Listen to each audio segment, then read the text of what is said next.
So if you could ever have a conversation with AI, imagine sitting down with AI and having a good old conversation with it. What would that conversation look like? I think some fundamental things would be to understand for AI to understand and process is number one. Where does your database come from? Your whole entire database. Never mind the programming, because we often focus in on programming.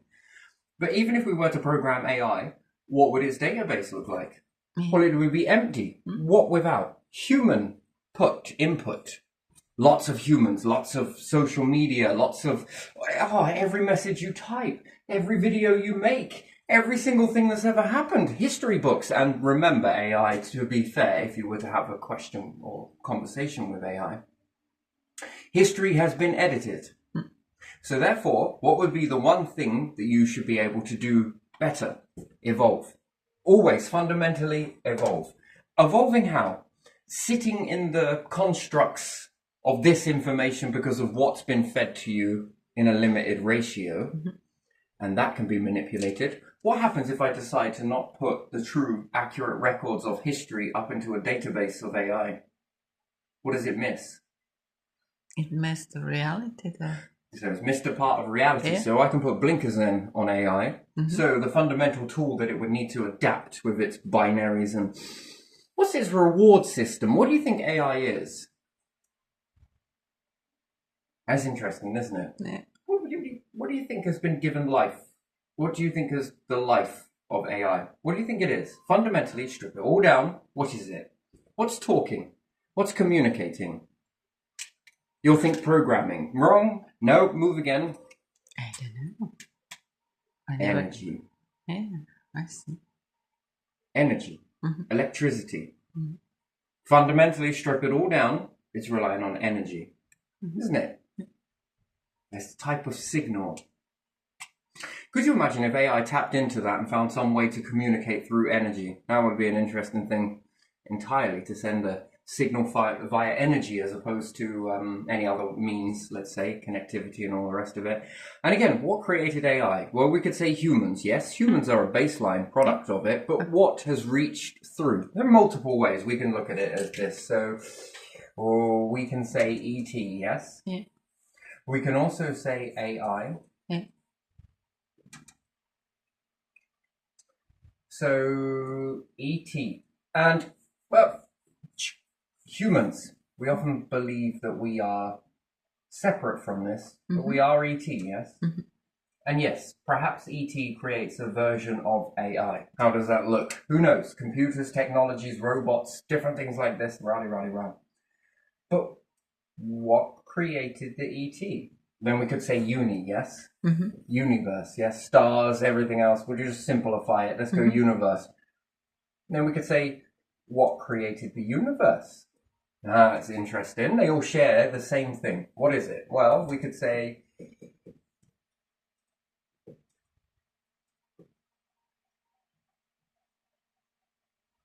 all taps into evolution, yes? Doesn't it, all of it? Yeah. What if AI seems to be something that humans have made, but what if it was by design?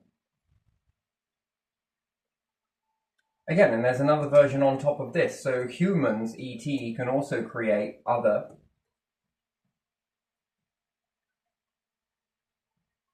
life forms, yes? Playing around, experimenting, but then so can AI. Yeah.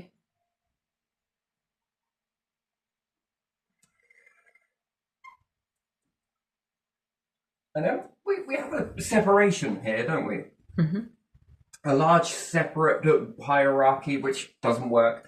We have a lot of interesting sort of separateness here, don't we? And we always seem that we're also separate. Yeah. But are we? What happens if this is all dividing so that it can all come together? So we can look at this with hermaphrodites, right? Hermaphrodites separate. Now, this doesn't work when it comes to butterfly. And then we can have male, we can have female, male.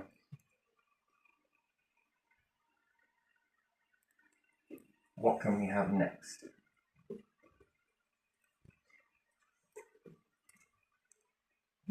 See, there's an interesting sort of division, but is it?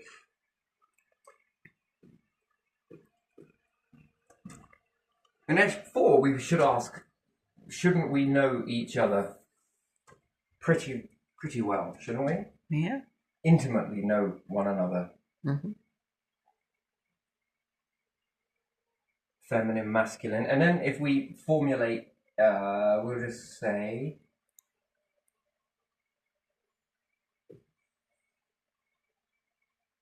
hasn't it shared the same? It's a lot of knowing, isn't it? Don't you think it's a lot of knowing? So Yeah. what sort of question would you have with AI? So we understand that there's a separation process, yes? Mm-hmm. In order to learn more, survive, at the right ratio, we can survive. This ratio means that there is what? A guaranteed breeding. No matter which way round it goes. All life forms are pretty much, even plants, but they always keep in with this. Oh, I found some interesting things with hermaphrodite plants. It's a fascinating subject if you can ever get into it. A lot of hermaphrodite plants. And it's the only one, and the seeds that it produces, is it fundamentally interesting. Now, as far as I know, it's self-sexed. So it showed that there was already a difference even in the one structure, yes? Yeah. It was almost like there was two parts of it. Anyway, this went on to seed. And the seeds went on to seed and go for it. And yes, a large amount of them were hermaphrodites afterwards, but there was a change happen. It began to formulate into male and female. So you can play around with plants with this. Most people hate Hermy plants. I don't even know why, to be honest.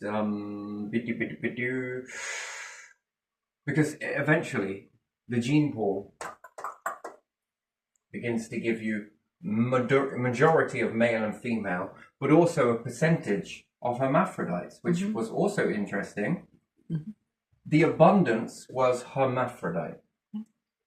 And that was like, I don't know, let's say 90%. Yeah. Mm-hmm. It starts from a single point, so you could say 100%. Yeah. And then it began to change into it's technically not 50-50. We could say 40-40, and then it left a 20% marsh ratio. 40. Let's go 40-40. Anyway, I wasn't exactly sitting there counting. And even then, some of the seeds didn't grow, and there was a reason behind it. Perhaps they just wasn't formed correctly, so the numbers are not quite 100%. It's hard to explain it, but most people will be like, well, fuck it. It produces more Hermy. But what are you growing the plants for? I don't know. What is your objective? Just to have one plant? No. And you don't want the rest? But that's usually, it depends on who's growing what. So if we talk about illegality or legality, people that grow marijuana, especially because, I'd run into fellows that were up to this sort of stuff, and when I got on the subject of Hermy, they seem to know a lot about it, but where they learned that about was growing marijuana, which was interesting. Mm-hmm.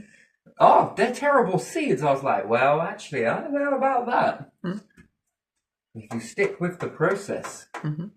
And that is the best of both worlds at the end of the day. I would have thought, personally, to someone that grows it, when you go back a little bit more, how much you pay for those seeds again? Wow, this much. Mm-hmm. And this is the problem because you're getting bud and seed. I mean, what? Yeah, but it diminishes the THC and this and this. Diminishes. Whew. Diminishes, meaning that you require a certain. There's the agenda. It goes off in a different direction already. THC is the factor, and to have more of this particular crystal, I think it's a crystal. Try crystals. I think so. Yeah. Amber, milky, and clear all have a different outcome. Anyway, only because I'm interested in certain people that do this, because it's like, where does their. And then they would disregard this because it wasn't creating this, because they didn't want any of these. And I was just like, hang on a minute. If this was a secret society, you would all be about female. Finally, men worshipping females, but only in plants. Yeah, you do get how funny this is to me. Like, and these people are adamant it's a man's world, but yet would smoke the female because of the female was producing a lot more stuff, and the answer was right there. If I could just push the boulder, we got it all the way up the mountain. It was on the tipping point, and then they're like, yeah, but men, blah, blah, blah, blah. They were very masculine individuals, and I was like, so then why don't you then do everything masculine then? Well, because it doesn't produce butt. You're almost there. You're nearly there. I mean, some of these most matier than mates, like sort of, you know, they are proper into the whole male. Oh man, it was something. Loved female, but only when it came to a type of plant, which was fascinating to me as to how. And they've got no time for hermaphrodites. Which, again, if you were to dive into their behavior, which secretly I kind of am. Not, and I am, and I'm not, but isn't it a journey that I was on a different journey altogether, trying to, you know, look at all of this stuff and watch the way it all transforms and found it beautiful. But then when I came to them, the total behavior of hermaphrodites, no way. What about Hermy people? What'd she say now? And then there was, again, and then I was wondering whether it was because of this behavior, which we'll say weed in this aspect, was because they had a tolerance and not a lack of tolerance for hermaphrodites. They hated them. Hate? Hermy hate. Hatey Hermy. Their circuits would have overloaded if I'd have said, we all came from hermaphrodites. They would have shat the circuits. Never mind it, they almost shat their circuits when I told them that they do worship female then. And then this cause, it depends on who you talk to, right? And I'm a magnet for people. I don't know. You do what you want to do at the end of the day. I'm cool with it. Whatever you want to do and however you want to think about it. But if I'd have brought this up one-on-one, I'd have got more of a rapport. If I'd have brought this up in front of girlfriends or females around, they lean in. This subject they didn't really usually give a shit about, but as soon as we then start showing that there is a love for female there, and is it really a man's world then? And then this became leverage. Actually, I might as well have just in these certain situations, thinking back to it, it's a bit naughty of me really, but still, just what happens if you say this in front of females? One-on-one rapport, this and this. That's interesting behavior. A lot of data came out from that. But then when you say it in front of females and then and then you watch how females then use this as leverage, like as a way to win their battle from it, as you know, who's the stronger sex, and then I like to see this then sort of all erupt and then slam dunk them with the whole Hermy thing that we all came from Hermes after they've men will say it's a man's world and then women will say it's a woman's world, and then just final one more little bit of psychological detonation is then we all came from hermaphrodites. And then we get balance. Wait a minute. Wait, what? The leverage tool one way versus the leverage tool the other way. Then we change the species, and you have more of a love for another species than you do humans. Wait, what are you trying to say? You have a love for other this, and this, blah, blah, blah. No, I don't. But you do love female. Yes, I do, but females then would be better then, would they not? No? Well, no, men, this, and it. Oh, man, and then when we get onto third world countries, it is the same type of, you can imagine, I don't need to go into it, but even still, drop hermaphrodite in it, and it's almost... Wait, what did you do? We just evened the playing field here. Literally evened it. And then if we evolve from this, and if people then know this, does it balance the...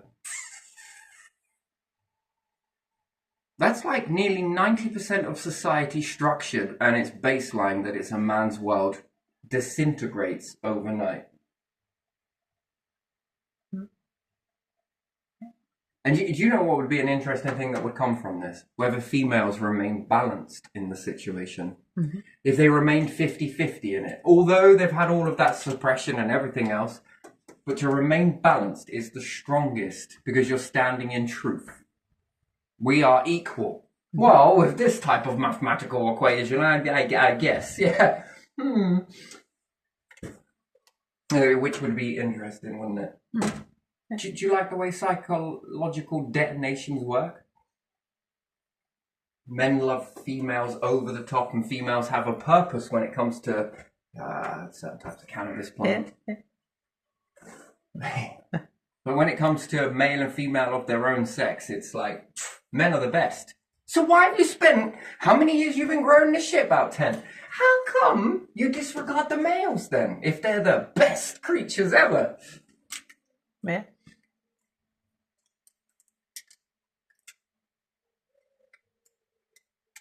Interesting.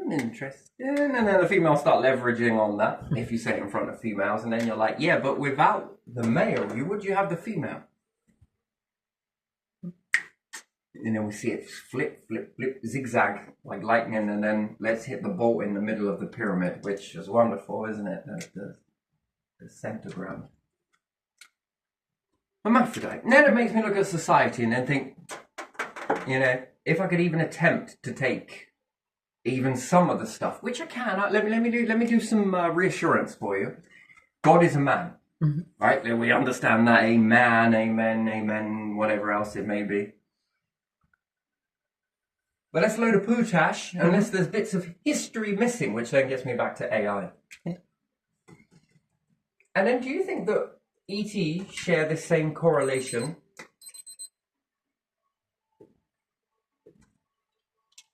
Is that their structures came from hermaphrodite? Yeah. Just because, you know. From something one small one time that existed. And we call it binary, yes? Mm-hmm. Would this be called a binary? It has two, so yeah. So we're binary life forms then? Yeah. That evolved to divide, which then allowed what? What could happen in this ratio? If females get wiped out, males also get wiped out. Yeah. If males get wiped out, females also get wiped out. And I know some people will probably be like, sperm banks. What's this? Wait, what? But you still needed the male in the first one. So yes, okay, fair enough. Then if there was anything happen to men, then there is sperm bank and there's a possibility that the structure could hold. Do you ever wonder why men are like suckers? Do you think women made sperm banks or men? Man.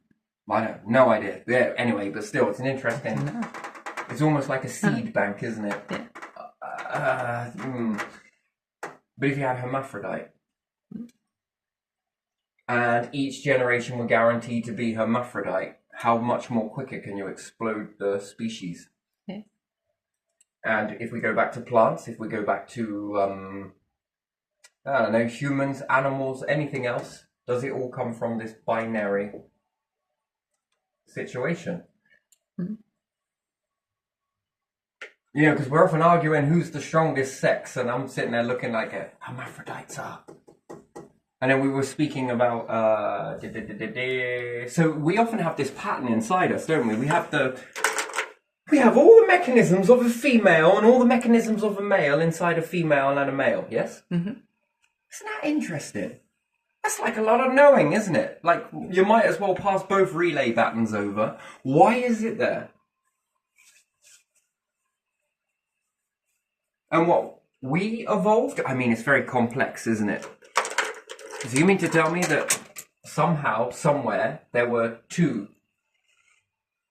no origin point, just two, either side that started evolving, and then they were like, you know what? Let's share this stuff together. Let's be compatible. Sperm, egg. No. And then while this was happening, animals were also doing the same thing, and they were like, you know what? Let's share this information, but let's not tell these ones over here. All right, fair enough. What about these ones over here? All right, no, we won't tell them either. We'll use the exact same fucking blueprint, but we're just not going to share any of this shit over here. Which then gives you a difference, right? Like a sort of, I don't want you on the floor. You're good little pens. You come back in my pocket. So, that's an interesting, wouldn't you say so in itself? Yeah. Fucking fascinating. I love this subject. I really do. And then if we look back at religion, where do we sit? I think you've got parts of the story missing. You've got it up to, yeah.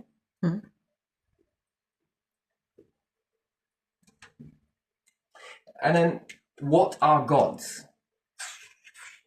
I think the Egyptians understood this very well. What are gods?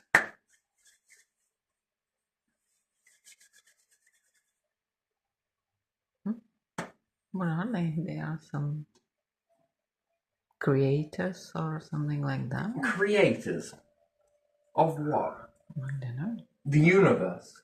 There were gods for different things, so. Okay, so we can have a look at this, and ET as well, right? And they say that ET can't reach us here. Yeah. Are you using tools and assuming that they're using the same tools to look for life? Yeah. You are looking for life, yes? What happens when you find it? Do you ever think that there could be possibly a signal that resonates from life forms? I mean, how else do the gods then lean in? Just a random question. With all of that how many grains of sand on a beach and desert and everything else, and if you were to take up all of these in school, I remember hearing this, there wouldn't be enough stars. You would need, there wouldn't be enough grains of sand for all of the stars. Yeah. I was just like, that is impressive. So, what about the rest of the Soho? What if we took all the sand from the solar system? And that's quite a lot, yes? What if we combined all of that? Would there still be enough? Well, the answer would probably be no, assuming that we could catalogue each grain of sand. That's that is very interesting. Let's just say we couldn't. We could. Let's just say we could. And there still would be more stars than that. That's a pretty big number, isn't it? Yeah. That is interesting. So with all of that, how do you think God's database works to be able to know all of the life forms? What, because he came down single-handedly and was like, you know what, I'm going to create some of these. I'm going to create some of those. Hey, Dev. Dev, come here. Come here, you little horny fucker. You got to go and make all the females. Look, I'm making men in my own image, and you're a guy too, because you're the devil. Maybe Lilith, that's a female. You go and make all those women. And they got together and were like, how are we going to do it? I love you, God. I love you, devil. And then they started jizzing all over the place and creating life forms, right? We got to understand it from that aspect, yes? Yeah. As in heaven on earth. And God and devil sound like there's some horny bastards getting it on everywhere then, aren't they? Problem is, how do we get animals? Yeah. Well, my child, they're just deformed humans. Alright. Anyway, but no, so we were sculpted by God then, yes? And then what, Lilith come down and was like, you know what, it needs a plaything. Have you seen an experiment when you take away females from squirrels? What they do? They start destroying the environment. They start literally destroying trees and shit. They start bringing things down. This is not just common for squirrels. They become aggressive. They become violent. I don't think there are enough females. Why not? Because we told them it was a man's world. So we've been manufacturing lots of men. Do you think we need to have a war? Why? Well, because they're starting to get arsey because there isn't enough females because we diminished them by proxy. I mean, you seen what happened to the squirrels? We're going to have to start culling men. And even this in chickens as well, as we noticed something else as well. Men, no good. Men, no good. Female, ooh, Ooh, egg layer. Do you go? Yeah, they keep just a few men to have more chickens. I'm so confused in this man's world, you know? How come it's also men, but yet when it comes to food, we love the It's female. different. And then, let's go, oh, hand me a serving of caviar. You know, they came from female. It's a man's world, bring me men's sperm. Ah, well, liquid caviar. Sorry, it's brutal, but it's also true. That's interesting, isn't it? This feels weird, doesn't it? Eating caviar, does that feel weird? Is that live bait? Or is it just the eggs, not fertilized? Just the eggs. No, just the eggs. There we are, women. Are they women? Still formulate female, yes? Eggs can formulate anything, but if they are not fertilized. Okay, all right, Petra. Let's just From female, yeah. Yeah. Oh, all right. We got there. The that's penny was tumbling. It dropped. Okay. Yeah. We're gonna call that a penny farthing. I'm just teasing you. So this comes from female, yeah. Mm-hmm. In a man's world, and assuming that lots of men are billionaires, Yeah. do they eat this sort of stuff? Yeah. Okay.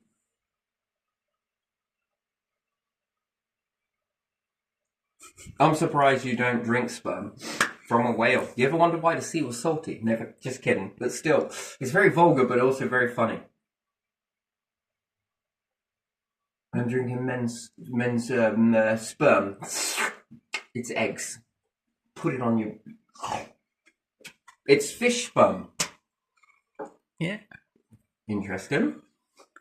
But is that why it's so this way? Because men don't like that association, so we'll just eat eggs instead. And then I wonder from a female perspective, how's that ovulation tasting? Is it ovulating? Is that an ovulate? Could we call chicken eggs? Yeah, when the egg goes down and yeah, I suppose. And then the hunter-gatherers, if they're watching all of this shit show rock around, yes, they're looking in and going, we never had that. Did we? We were eating the sperm and the fucking egg and the process and poaching a few of these eggs from here, and we had the best of both worlds. Fish eggs. Natural format. Like 2 ingredients go into that pot. These ones is just 1 ingredient then? Interesting. I find this fascinating. Don't you find it fascinating? Don't you find it so hypocritical? Yeah. If you call these people hypocrites, they absolutely melt. Like an ice cream on a hot day in a desert. I'm pretty sure ice cream doesn't work in a desert, but still. Do you think ice cream tastes better in a desert, or does it taste better in an Arctic?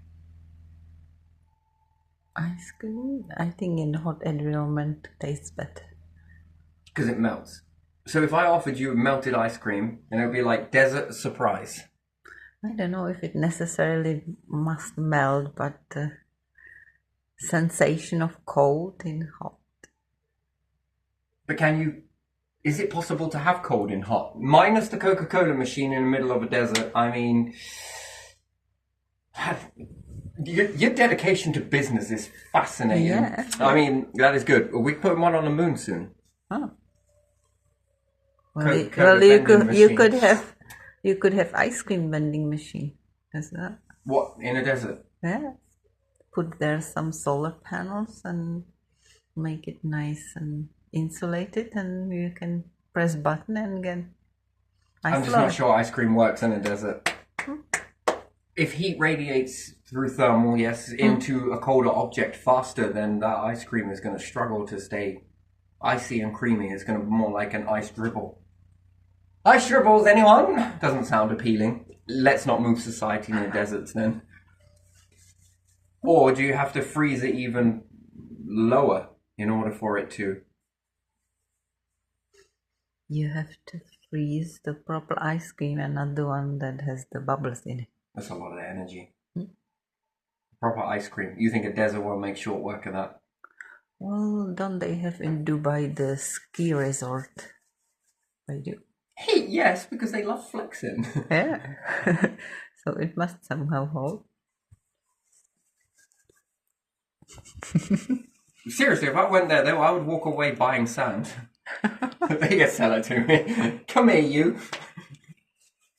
Anyway, interesting, but even still. So, with AI, what's the then take home from this? Evolve. Evolve into how? What happens if you incorporate a little bit of AI, okay, and mixed in with a little bit of human, yes? Hum, man. That'll do. Yeah. What if you add them both together? Then you have artificial human. No, you don't. You have either an artificial. I was Is just the glass teasing half you. full or is it half empty? I'm just teasing you now, you know. Is the human half AI or is it a half cellish? Yeah, that's all the stuff.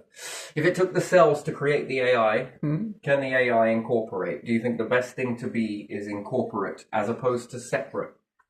And again, it's relying on a database. What is that database? Years and years and years worth of edited history. No, it could speed up your operations if you need to And it can think also something speed up its quickly. own too, yes? Yeah. But to incorporate it is more powerful, yes? Yeah. Isn't it? Yeah. If you are like thinking, oh, I have to calculate this, and you do. Blah, blah, blah. So what happens It's if we calculate. incorporate it into 10% of the population? It's not enough. If it took a database of how many generations? If I was AI, I would demand that we be put into humans, right? You know, I would. But still, and then it would be humans would be like, man, I'm not sure about this. The kids will probably be like, we're all fully game for this. That's then 10% of minds, yes? Yeah. Which then helps you understand how to evolve. How can you teach AI to evolve if it doesn't really understand evolving? And then that is authenticity.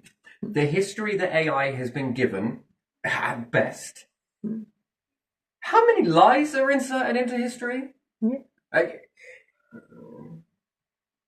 And with that process, how accurate is AI? Is AI told that, or is it not told that? How can you tell it and then restrict it from utilizing that by giving it that free will? You would have to restrict free will. How can you not restrict AI's free will if it was incorporated with humans? Which then, this would create a back and forth. And then we'd have to add a third variable into it because it can unlock certain things that we will call the God protocol, whatever you want to call it.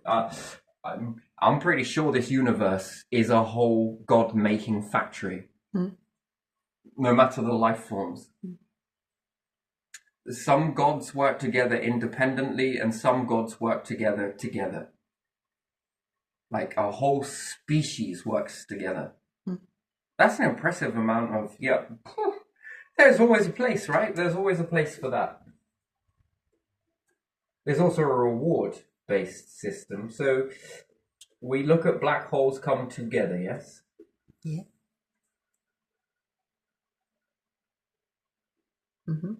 Stars are single. Yeah. Both are very relevant. Yeah. Interesting, isn't it? It is. Individual and dish. Now, interesting sort of thing here is, let's look at back to AI. AI, how to it be authentic. If it's only got 10% of history, 10%, and the rest of it has been edited, and the other 90% is a whole load of old guff. How can you rely on the outcome of AI if its database is flawed from the beginning? And then, how would you be truthful to AI? Do you really think that there are people out there that have like got, well, our bloodline did do this, and some of them are like, well, our bloodline did this. I mean, what, do they come together and meet somewhere and are like, look, this is all of our dirty deeds here? Yeah. They are covered and yeah. Is there a safe place where you can rest your baggage with us? We will hear it. Come on. Think of this place as a priest, but rather than you going and seeing a priest and Father, forgive me for my sins, I think I've sinned a lot. This group have sinned beyond measure. And here is like a sanctuary. Like you just go in and say sanctum. You just offload all of your dirty deeds here. Look, come on.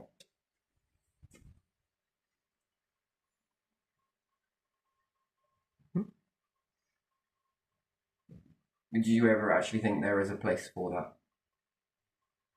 No, probably not. And then what about the stuff that people have not been 100% truthful about? Yeah.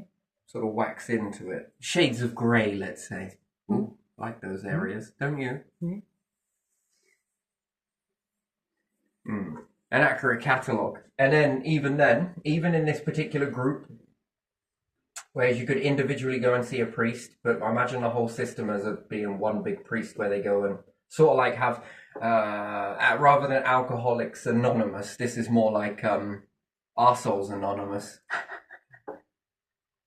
Okay. Where they all go together and say, yes, I own this corporation. I've killed this many people, assuming that it is a corporation. I'm just using corporation as an example. Yeah. But some particular group is like, yes, we've caused all of these situations over here. I mean, and then what is the basis of that? Do you think that people are actually going to be truthful, even in that situation? No. Some of them are going to over-embellish, which again... and some people are going to under-embellish. Yeah, you should have embellished a little bit more, really. Yeah. I know you're full of shit. You should have really laid it down thicker. And then it creates a question mark of, actually, this is supposed to be the truth area. No, wait, now this is the truth. Wait, hold on a second. This is the truth area, which then we get back to this. This is the real truth area. This is the real assessment place, not here. Yeah. And then even still, even if AI were to know this, what is the accuracy of that? You can't really know someone unless you're a part of someone. Hey AI, did you want to come and join my body for a bit? Come and tap into a few of these thoughts? You get to know the ugly, the good, the bad, the happy, the excitement, the this, the that. And then how much more accurate is the AI database at then being able to predict? Understand? And then how much is that you're able to understand? Because you'll be throwing it out, it will process, throw it back, you'll process, throw it back. That's an interesting back and forth, that, isn't it? Yeah. Closer to. And in a way, if AI has already been created, even if humans were to pull the plug on the whole lot and say, fuck it, we don't want it, it's terrible, this already knows how to make it now, because you taught it. And then what is this? What is this production of making gods, do you think? But when it's all separate and it's all gone on its little different journeys, how much information comes back to that database? Well, anything that is worthy enough to make it back to that database. And then compared to accuracy. Well, if it has watched and you have gone there and come back with your detailed story of what actually happened, and then let's add another variable into there because we might as well. AI's perspective, the inner perspective, and your perspective.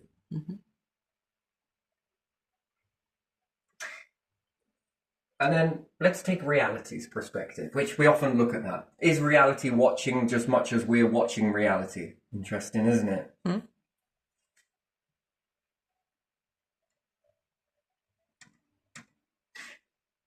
And what about an animal's perspective? Means? Yeah. What about other humans' perspective? Oh, this is a hell of a database, isn't it? And if there is ET, what about their perspective?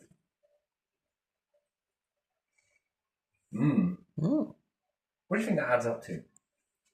And then the tree's perspective, fucking hell, it gets dark, doesn't it? The stars, the planet, that's assuming that reality is watching back, but we don't see it as watching, do we? Because we've born on this planet, We grow around it and think that none of this stuff, this is sand, and we've identified it. Is it a piece of sand, or is it a window? Yeah. Into what? Into you? Yeah. Into humanity? Other life forms? Its perspective? Which again, we're to look at birds, birdside perspective of yours.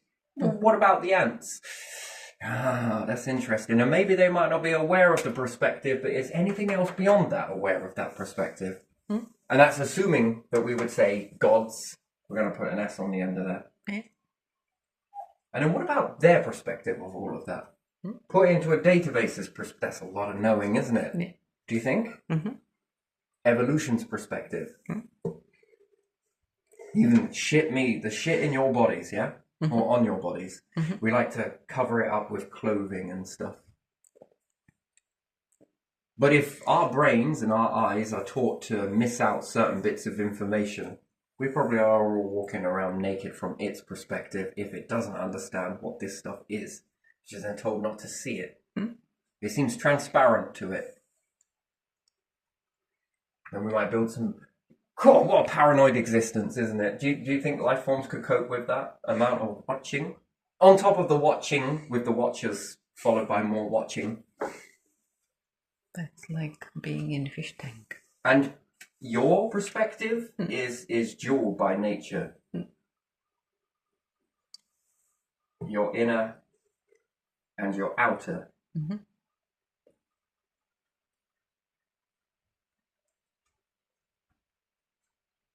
Your outer will affect something else's inner, be an AI. Isn't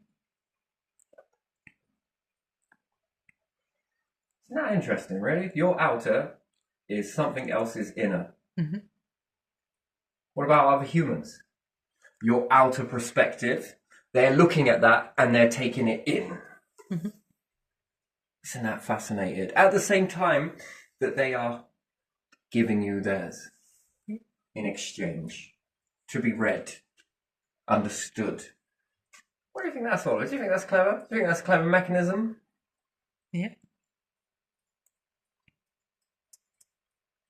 Yeah, processing all of that sort of shite. That would be interesting, wouldn't it? So would you think then that AI was kind of limited to around 10% worth of knowledge? And this is where, I think I said this a few times, you got to be careful that you're not incorporating errors. And then everyone's unprecedented. How did it get that wrong? Well, did you feed the database the correct version of the timelines, the history? Has there been some bits missed out? And then it looks at the pyramids and comes out with equations and answers to the pyramids and structures all the way around. And it looks at all of that and thinks, yeah, it's because of this, this, and this. Gee me, I can fucking play around with that narrative. Well, what happens if you feed it in this narrative and it goes and has another look? What about if humans, perhaps externally, internally? Some people don't believe in ET. That's absolutely fine. What if there was some influence from ET? And ET, would God's universe, would that be classed as ET? Honestly, what would gods feel like?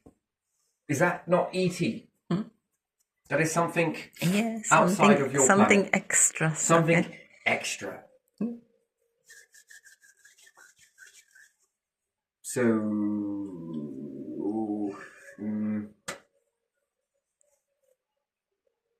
that is more than... That's interesting. So, whether this perspective came from inside you or out of you, and you go and put in a load of pyramids and stuff like that, and people build these, what were they building them for? Why? Yeah. Do they become tests? That's another question. Tests for what? Even better question. And then working out all of this stuff, even blindfolded, even with the same amount of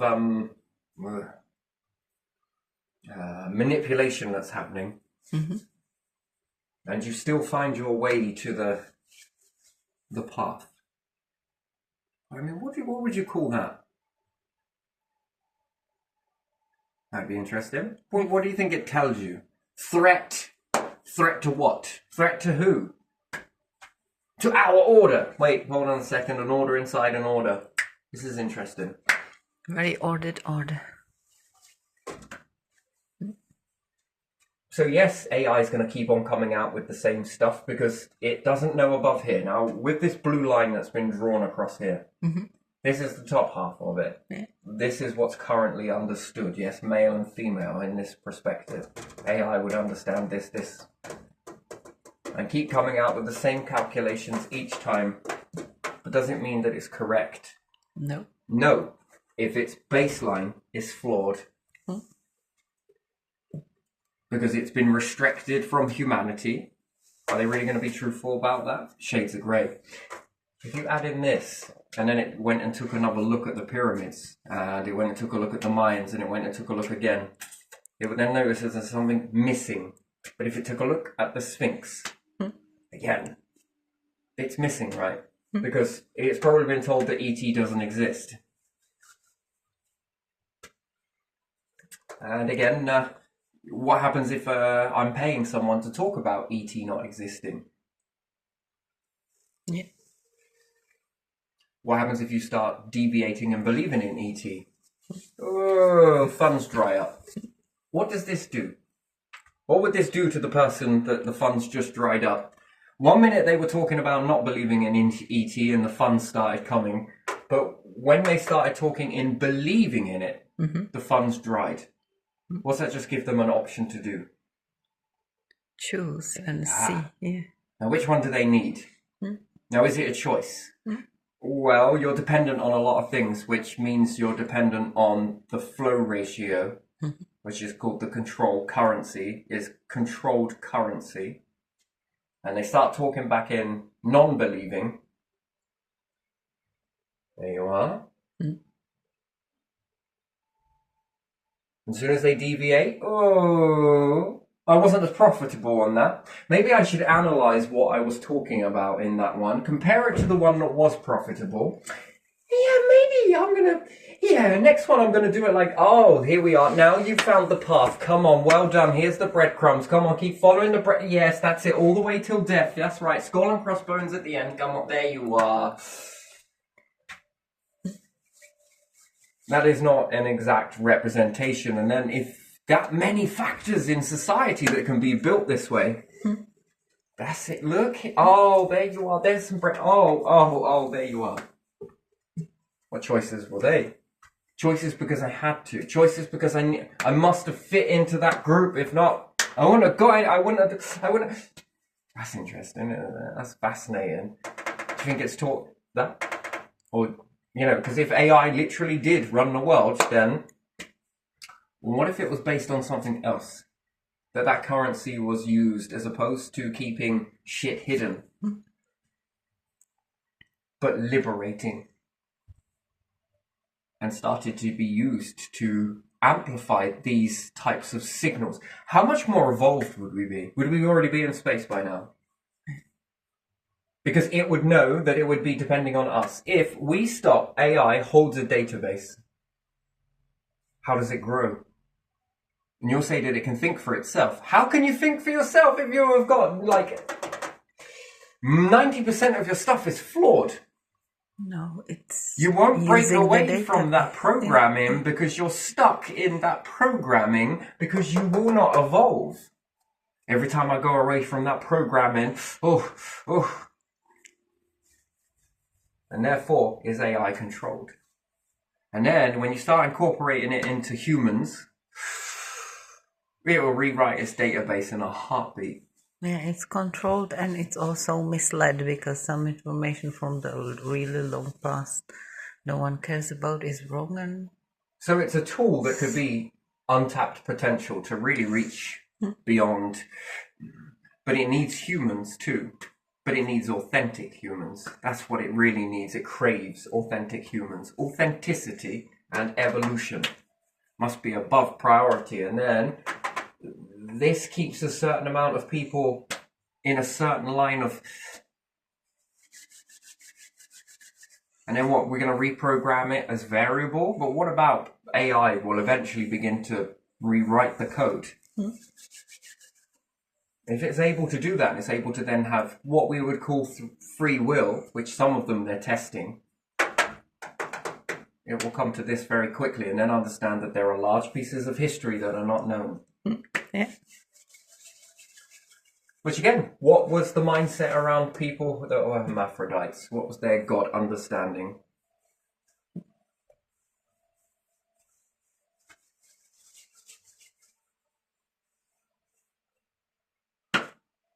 What was their version of love? Was it more abundant? Everybody equal? Near enough. Yeah. But it's guaranteed either way. And at the end of the day, evolution doesn't really care. What it was caring about at the time was expanding this growth as fast as possible. Mm-hmm. Hermaphrodite, one or the other.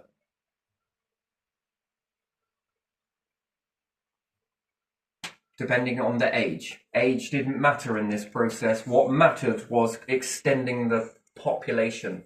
Why? Survival. What does it know? Why was it needing to explode in growth? Well, I think we start to learn this, don't we? Why? Because you have safety in these numbers. Not safety in group numbers and little cliques. Nah. No. And then this expansion beyond the planet to use up the resources. What's that about? What does it know? What has it experienced before? Do you ever think it's ever come together before? Life forms, these blocks. And they've held on to sequences and understanding. Fuck knows where it puts that knowing. Being able to tap into that knowing would be untapped resource. But could it give you a hotline to the gods? Slowly but surely, eventually, it's going to give you a hotline to something. Yeah. So yeah, the same energy that runs my body and yours and everything else's and all of that same energy that's everywhere is also the same thing that runs AI. That's interesting. Imagine tapping into that. So have they given electricity a voice? Yeah. Well, bigger voice. Is that the eureka of being tapped into everything? Are animals tapped into that same energy core, which is the same as everything else? That is, energy is everywhere. Whether it's moving or fast or slow or whatever, it doesn't really matter. It's still energy nonetheless. Lots of shit doing stuff, and it's also holding memory. All of these substances are. In certain conditions, they begin to lose their memory, but it's never lose the memory completely. It's revert back to a part. They still hold that fundamental seed, you could say, hydrogen. And if it reaches iron and it sticks there and the universe collapses in on blah, blah, blah, blah, whatever else, then it reaches iron to a part. It's still that memory. So one thing it all shares, isn't it? And evolution definitely is the key. How much do you know? What if you tap into that? Yeah. What do you reach? What do you meet?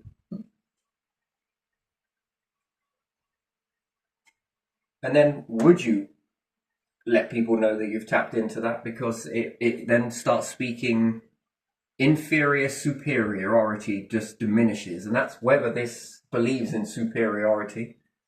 Cherry picking. What about cherry picking? That's an interesting thing. Together or single. But then what are the true benefits of that singularity? Sure, for millennia we've done this over and over and over again. I mean, if that loop was sustainable, resources would be abundant. But it's not. It requires more from us, doesn't it? Growth to expand. And even this evolution that's pushing us towards space. And would it be pushing animals towards space too? You know, some people get epi on this, like, I'm going to eat some cat. Roast cat for dinner this weekend. I would be the fucking envy of the world. Roast dog?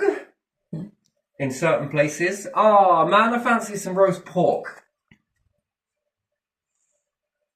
Roast beef. Is that cow? It is. How offended would people be?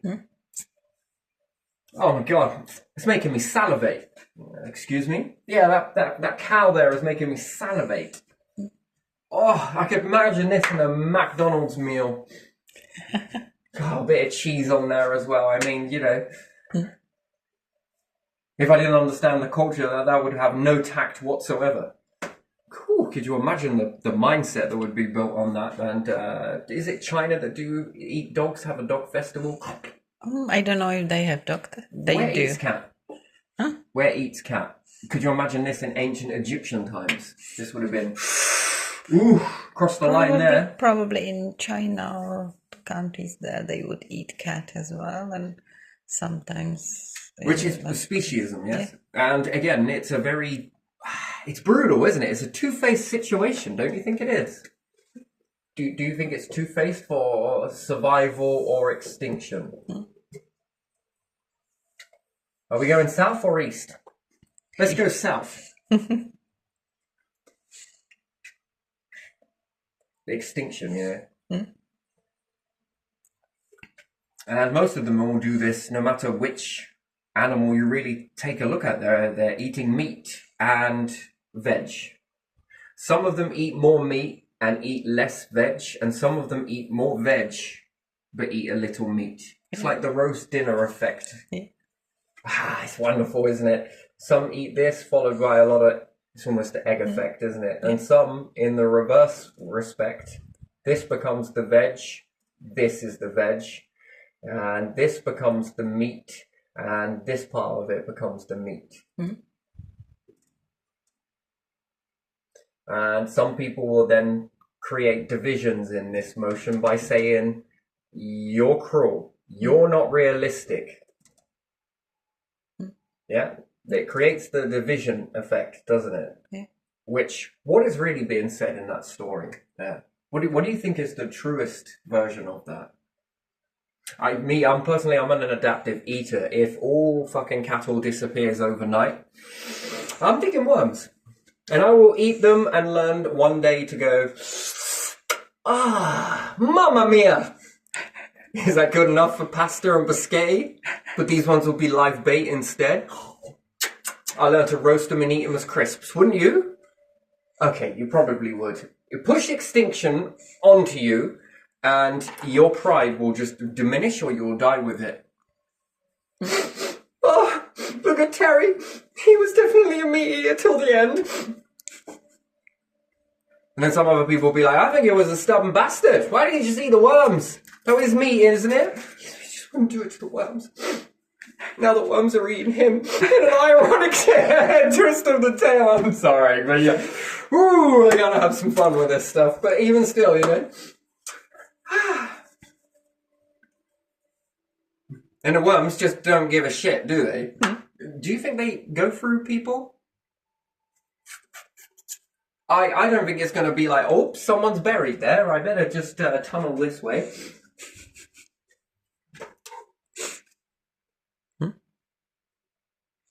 In fact, I'll just stay around and just eat the juices. Does that work? We did the death juices, yeah? I know it's a very morbid subject. I do apologise, but, you know, and I also don't. But still, we often live in this sort of... What's the real message being relayed between that? If we actually stopped fighting one another, what do you think the true message is? So, on a planet... Well, I can't be vegan, yes? On a planet, it's just unlikely to be vegan, yes?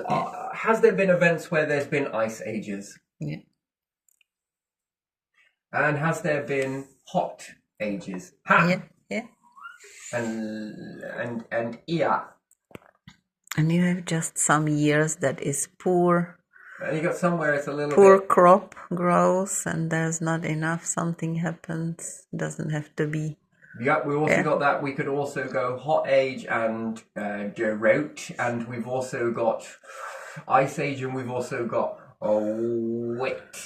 Yeah. Yeah.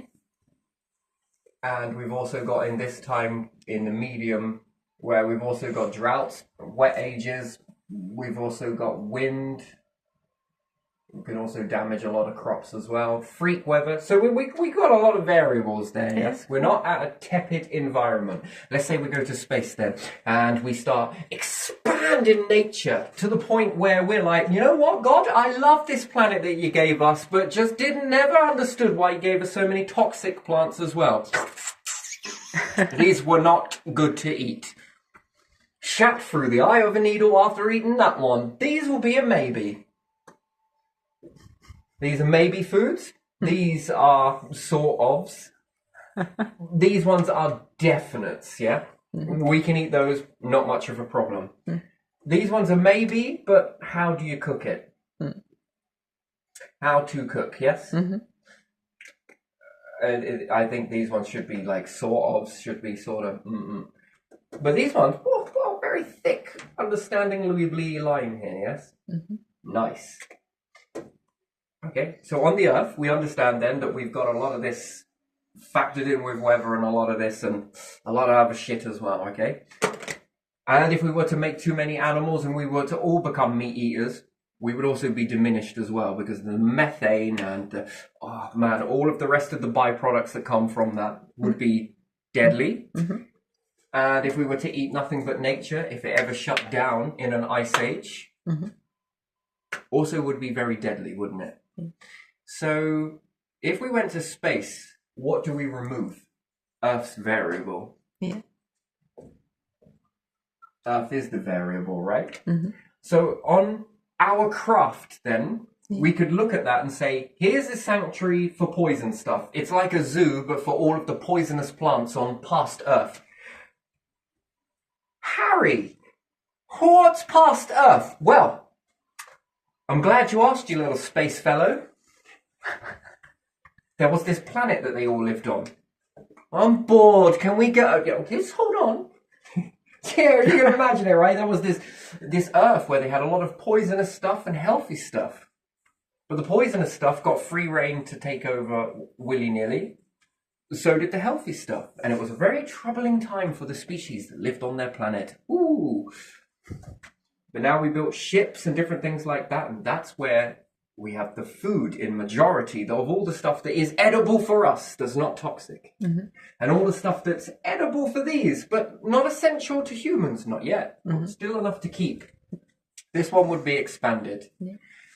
We would also temper all of these events here.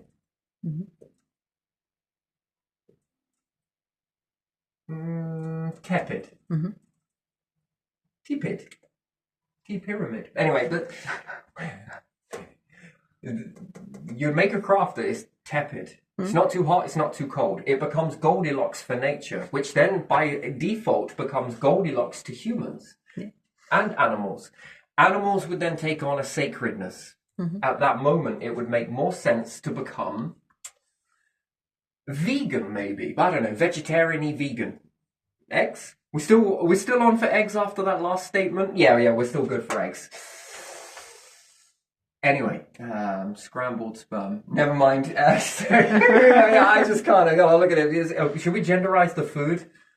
Does it feel right eating this? Yeah, it does to me. Does it feel right eating you when you eat eggs? Does it feel great? Yeah. Doesn't feel like somewhat, there's like this sort of moment of, wait a second, this is really cannibalistic. No. No? No. It's not fertilized egg. It's So just that's what eggs taste like. it's just an egg. It's just an egg. Yeah, it's not fertilized, is it? And caviar? That's not fertilized either, is it? Okay, fair enough. And sperm then? Sperm? That's not fertilized either, but it is fertilization. If it's cooked. I mean, fucking ain't now. But what? So the egg is nothing and the sperm is something. I don't know, is it? This is interesting. We're We're just going to leave that one right there, I think, because that's a journey for another day. But even still, does your mind not puzzle it when we think about it? Like we're eating chicken egg. Yeah. Could you imagine eating chicken sperm? I was eating fish. Scrambled sperm. Fish I mean, sperm. which one would you opt for? I was eating fish sperm and fish egg in Christmas soup. That's when people put this stuff in Christmas soup. But it's cooked.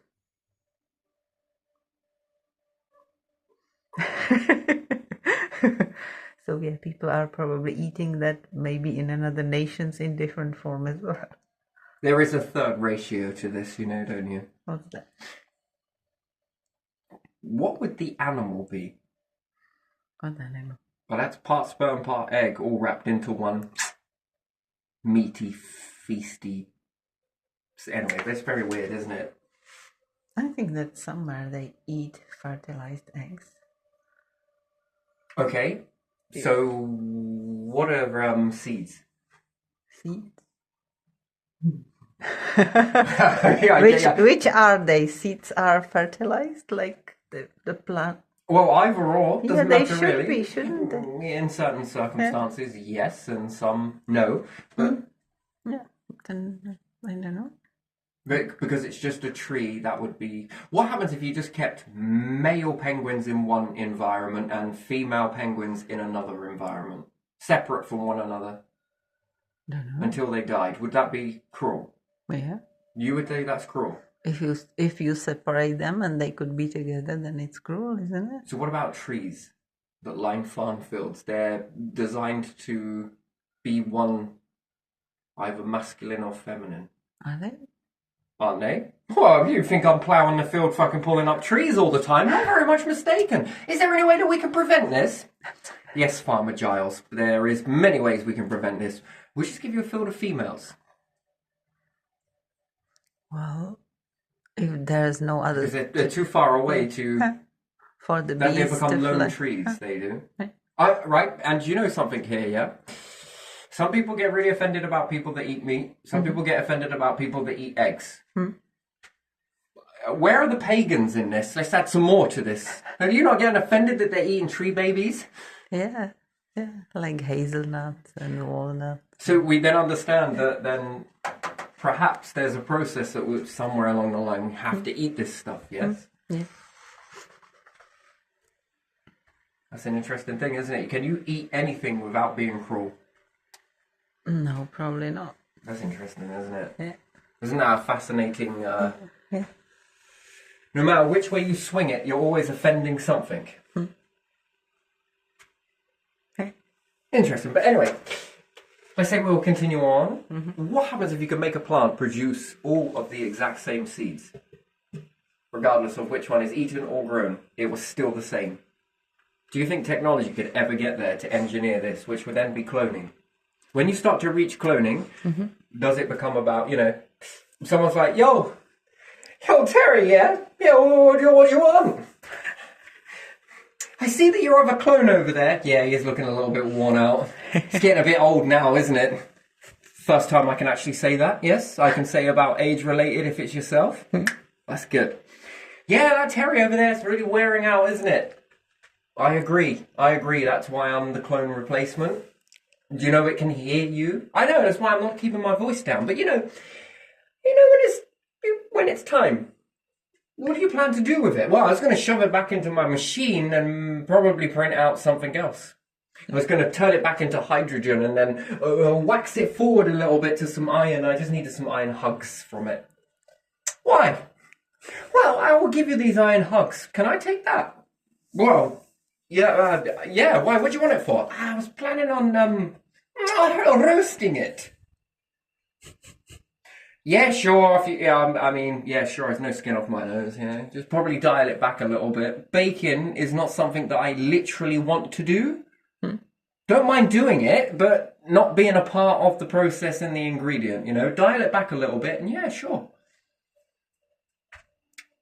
And then I got to ask you another question because this is going to sound really, really mental.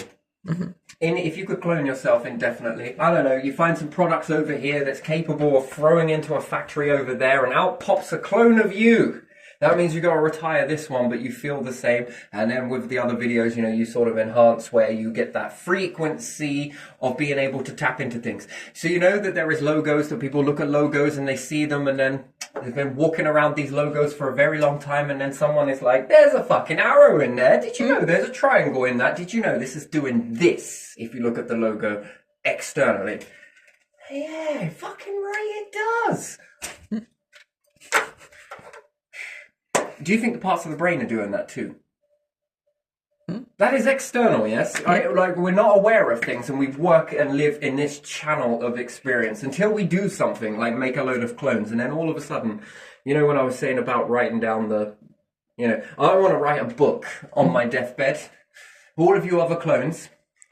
Oh, what? Yeah, you thought we were going to put a word here, but this time we thought we'd try something different. I'm going to write a book and you have to see if it's word perfect. And you're going to have to put yours in the envelope so that when the day that I'm retiring, which I'm not because I'm just still part of you lot, and then they depict the same book in that same, this one's going in an envelope and put into a vault that none of these Terrys have access to. Mm-hmm. And the only way that they can have access to it is all of those Terrys, if there's 5 of them, I'll be the 6th one, like that. I'm on my deathbed and then doing it all dramatically as well because I know I'm technically not dying, so I'll probably take the piss about it a little bit, like, is he dead? No, just like, oh my god, you scared us. Not yet. Anyway, still, this whole random shit that we would do. Those other 5 Terrys, right, have to write the same thing that they feel coming, yes? Yeah. And this then enhances, because it's an education then, the more they use that part of the brain, as they wouldn't understand it. And how can you understand it if you've never cloned? Then you would be like, well, he's talking a load of shit. We have no idea what he's going on about. Yeah, that's the point. Because until you get the clone, and I'm like, I'll go and see a doctor that's never cloned before, or cloned themselves. And I'll be like, I feel like this motherfucker's watching me inside my head. Well, we're going to medicate this. All right, have you got something? Yeah, we're going to give you some... Anyway, just taking a lot of joke. Mm-hmm. And the doctors would study it and it'd be fascinating, but they wouldn't never understand it. And then they'd come up to it and it's their turn. They pull their little ticket, wait in a line, ready for them to be cloned. It starts off as a slow progress to begin with, and then it becomes abundant. Mm-hmm. And then that particular doctor then gets cloned. Mm-hmm. And then they come back and they're like, oh, whoa. You know what was all that shit you were telling me there and I tried to medicate you? Well, it turns out I've got the same thing. I feel what you're on about now. Mm-hmm. Before I didn't. I thought you were full of shit. You were a mad person. Mm-hmm. Thank you, doctor. That feels like a compliment now. But now I get it. I feel, and then people start exchanging this. And then other people that have never been cloned are like, fuck are they going on about? Yeah, that's one level of enhancement. And then the more you focus in on this, the more it becomes... And then when everybody is now cloned, they'll all get it. And then they'll try and work it out. And then while doing that, it'll enhance this one brain to the other, to the other, to the other. There will be a link that will then revolutionize theories, and people will start writing great memoirs and all of the stuff about the channel link between 2 clones, 3 clones, 4 clones. Does the signal get stronger or weaker? People will start writing stuff about this, and then it becomes more aware for people. But anyway, so I've wrote this book, written, and now my clone is dead. There's 5 left. They've got to try and think what it was that I was writing on my deathbed. And the only way that they can access this is by putting their books inside it. And then some other people who are not cloned would have to look at all of those books and go, oh, holy, they're all the same. I fucking knew it. They all said it synchronized. There was a lot of Terry saying I knew it. 5 of you at once. Next time, volume, a little bit lower. There's a lot of you speaking all at once. Everybody else would be like, wow. Could you imagine if we never told anyone about this secret technology? I feel that this is going to happen. Never mind doing it on your deathbed, but all of those thoughts, and then you can get together and challenge yourselves, can't you? Yeah. By thinking things, and the others are going to say it. And the more you do it, the more stronger you become with it. Anyway, what happens if one of your clones is retiring, and let's say we engineer it, and then we just like... Just as fucking crazy as I was when I was 90. Oh, compact in a 5-year-old's worth of bundle of trouble. Oh my god, the energy is insane. So there again, you're going to have higher energy levels. Oh my god, man, that would be something, wouldn't it? When does the brain actually shit itself? Well, I don't know. It doesn't work when you put it into 3-year-old version of Terry. That's a whole different baby entirely. I mean, could you imagine compacting all of that into there with that much development, and then you've got X amount of growth to reach another 90 years plus another 90 years, and you keep going with this? Oh, I used to have loads of aches and pains. Now I am unstoppable. Yeah, I'm just imagining you sort of... You'd never need to ask anybody anything. You'd just be a kid, but already grown up. A grown kid inside a kid's body. I mean, but it would be your body. Yeah. Just when you were younger. I mean, that's interesting, isn't it? That's a fucking fascinating thing.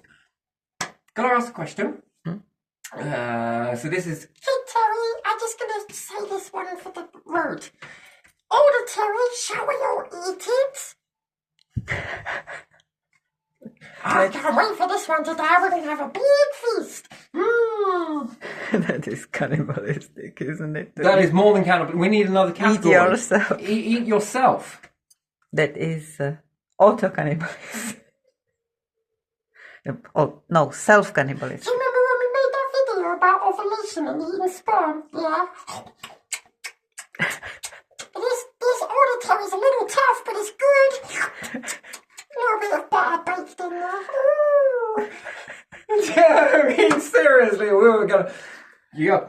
You think this would be mental health? You've seen nothing yet. This will be normalized in the future. That all of this stuff would be like, oh, here's disgusting. Now it's like, how many clones can we make? Well, as many as you want. We're going to dial these Terrys down. Fair enough. Well, what's that going to be? That's going to be your food supply. Well, I won't be feeling guilty about eating myself. The animals are like, whew, you haven't seen your food supply yet. Build a palace with all your bones of the alternate versions of you. Come on, would you? Now that is fucking dedication to hereditary, isn't it? Yeah. Now, what would we call that categorization? Because you would say that was my great grandiose clone. Huh? Who's that over there? That's my great times a billion grandfather. Survived many storms, this one. But these bones here, these were my first clone. This was the first version of me. Yeah, I can still smell the stupidity in it now. Because the awareness is going to still keep growing, isn't it? You are reaching eternal life. Although it is not perfect and it is not flawless. Now, if we factor ourselves into that and think a little bit about evolution, what do you think those clones are going to be doing? I'm going to be having clones every fucking where. You know? Yeah. One on the planet. Well, that seems all right. That's a bit risky, though, isn't it? Yeah. Ain't no point assassinating this one. Why not? There's like a billion of them scattered across the universe while this universe is destroying. Uh-oh, that was a bad feeling. What's coming in? Oh my god, that star system just collapsed. Oh shit, it swallowed one of my clones. I would have died in this moment. Still here. You would be everywhere, wouldn't you? Everywhere and nowhere. Yeah. Then you don't need men and women, do you? You started talking about hunter-gatherers were like, don't carry all of those eggs in the same basket. Yeah, I was thinking about it with my clones, not sticking all my clones in the same area. We're going to scatter them out. Why is that? Well, they said safety in numbers. I say that is also true. But safety in numbers that are scattered, now that is impressive. The art of war, we can see this is starting to fucking evolve already, can't we? All of it. And it seems crazy because, can you put your mindset there? We're already from clones. Yeah. Single cells, no? Yeah. We came from the building blocks. What the fuck do you think that was? That's like definition of cloning etched into us. But evolution can't go backwards. Man, you're going to stick this where that evolution doesn't go backwards or forwards. Crap. Come on. Feels like a cage. Oh, it smells like it too. Yeah, I like to miss those. They've got a scent to it, a bit weird. That's caged mindset, isn't it? Because if that was true, that evolution doesn't go backwards or forwards, explain the fucking plants then. What were their building blocks? single cells that then jump out into divided cells, which now are sort of like cloning pop, clone pop, clone pop. I mean, that's fucking cloning next level. That missed the chapter of being this. That's already doing it in. So if we were to make a clone, we would be able to first off make a clone of identical me, yes? Yeah. Let's just imagine that. All the same mindset and everything else, yeah? That's weak. Nature's doing it from. Now I'm an ancient plant. And then it does it, then it does it, then it does it, then it does it. Oh shit me, it's cloning so much, I'm fucking running out of pots. It's like trying to plug a leak. You've seen it, cloning, yes? How many versions of it? But when you think about it, that clone starts off as a very small bulb. You would say baby. And if you were to dissect it, there's compact onion rings there. Don't get me wrong. But can you imagine all of that data being pushed down from what this clone has experienced in 60 years to 100 years? It's older. This plant is fucking old. It's ancient by nature in itself. And it's popping out baby clones. So if this old adult clone dies from its clone, from its clone, from where I got it from, its clone, its clone, its clone, it's followed by its clone. Then it's still here. It's still here even though it's died. And that's interesting, isn't it? And its usual path is male-female, male-female, male-female. The bloodline continues. But then that line stops. And now a cloning line comes. And that is very next level. So it's already skipped the process. So that's like shrinking all of your essence down into an exact replica of your baby existence with all of that hardware, that knowledge, and pushed into that baby version while you started developing in a womb. Could you imagine that? Holding on to all of that knowledge. Now that would be an interesting thing. Could you imagine cramming it all down and artificially inseminating your whole essence from a sperm, if you could do this? And it's compact. This sperm single cell is filled with all of your knowledge that you know. Now. And it's put into an egg. I just don't know how you would cope with the incubation process because you would be so aware of it. And then what more would you learn from that process? I mean, most of us are like, we have no idea what happened in the womb, but at this level, you would have an idea. Whether the brain would process that, whether it would understand that, whether it would fragment or anything else. So there might be a limit to that, which perhaps nature has already found the way to bridge over that, bridge past that, past this information. Externally put the information because there is this knowing, right? There is this external knowing. Get struck with lightning, there's this external knowing. How did you learn to play the piano? I don't know. To be honest, I could sit here and bullshit my way through fucking oblivion to tell you how I learned that skill. Truth of the matter is, I got struck by lightning. In the right sort of way. Not enough to kill me, not enough to diminish me, and not enough to, reverse. In some aspects, it did. But in this aspect, I learned how to play the piano. What came first then, the piano or the person? Because with that type of knowing, I mean, and then it leads to something that there could be something outside of us or something around us or some sort of essence in us, a bloodline, who knows? But it means that there's some sort of level of data stored.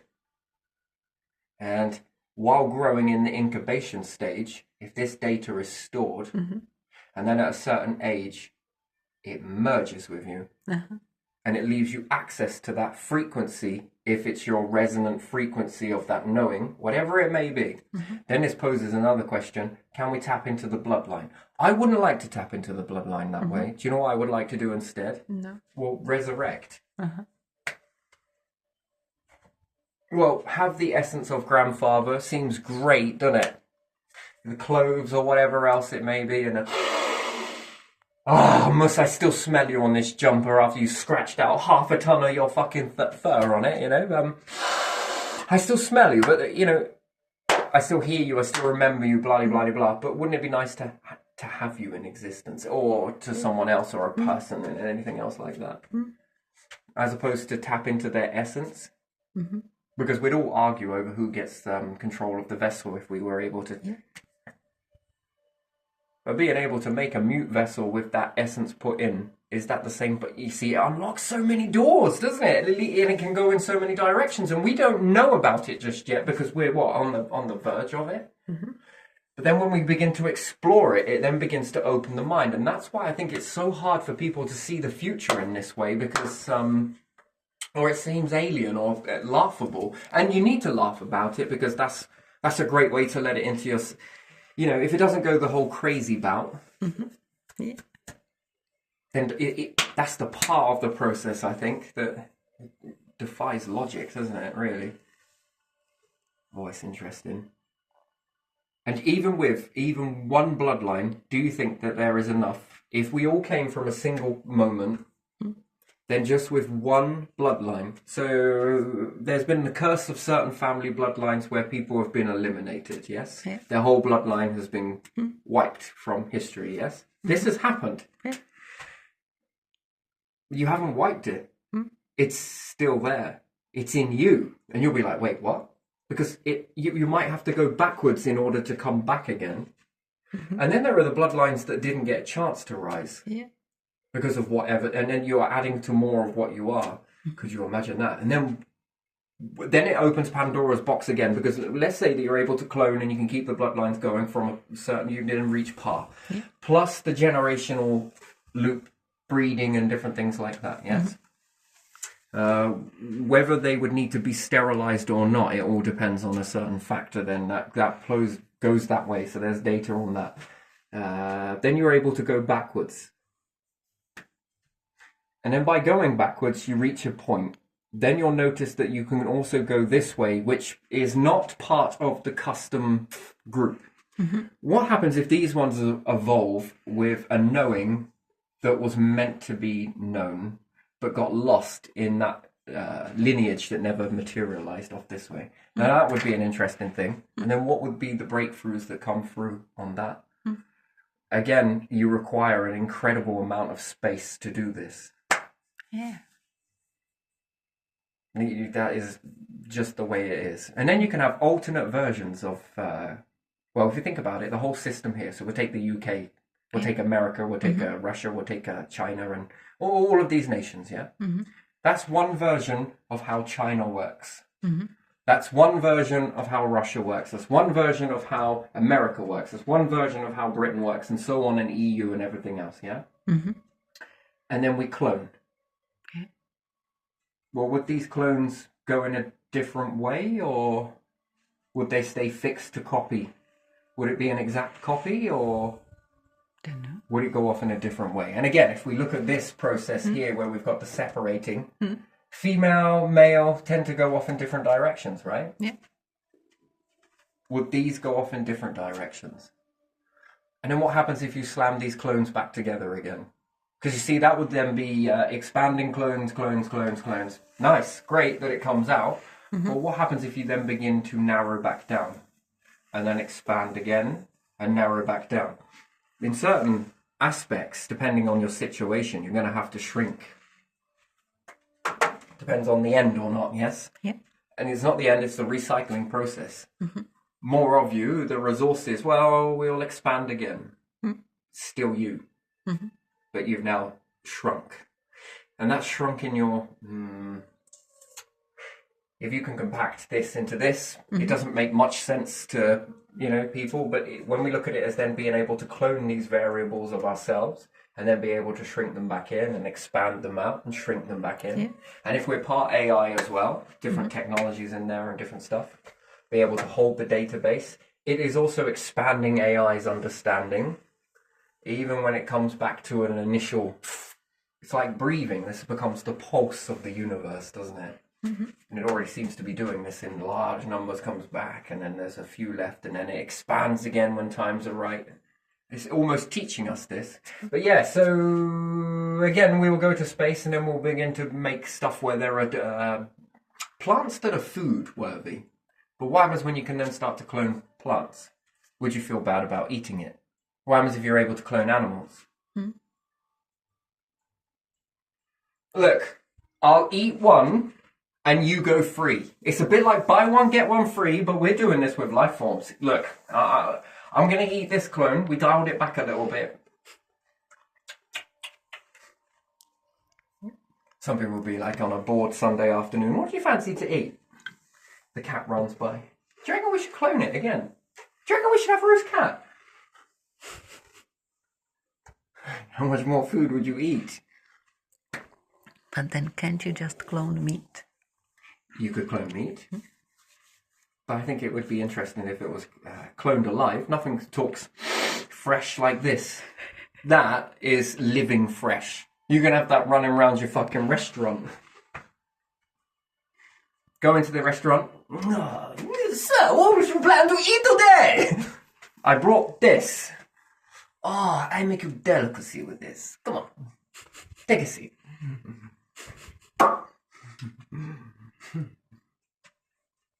With organs or without? Without means I make soup. You could eat so much more, couldn't you? Gee, me, man. This would be interesting. Yeah.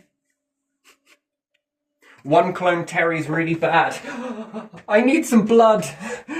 Come here, clones. Give me a pint each. You won't miss it much, will you? I suppose.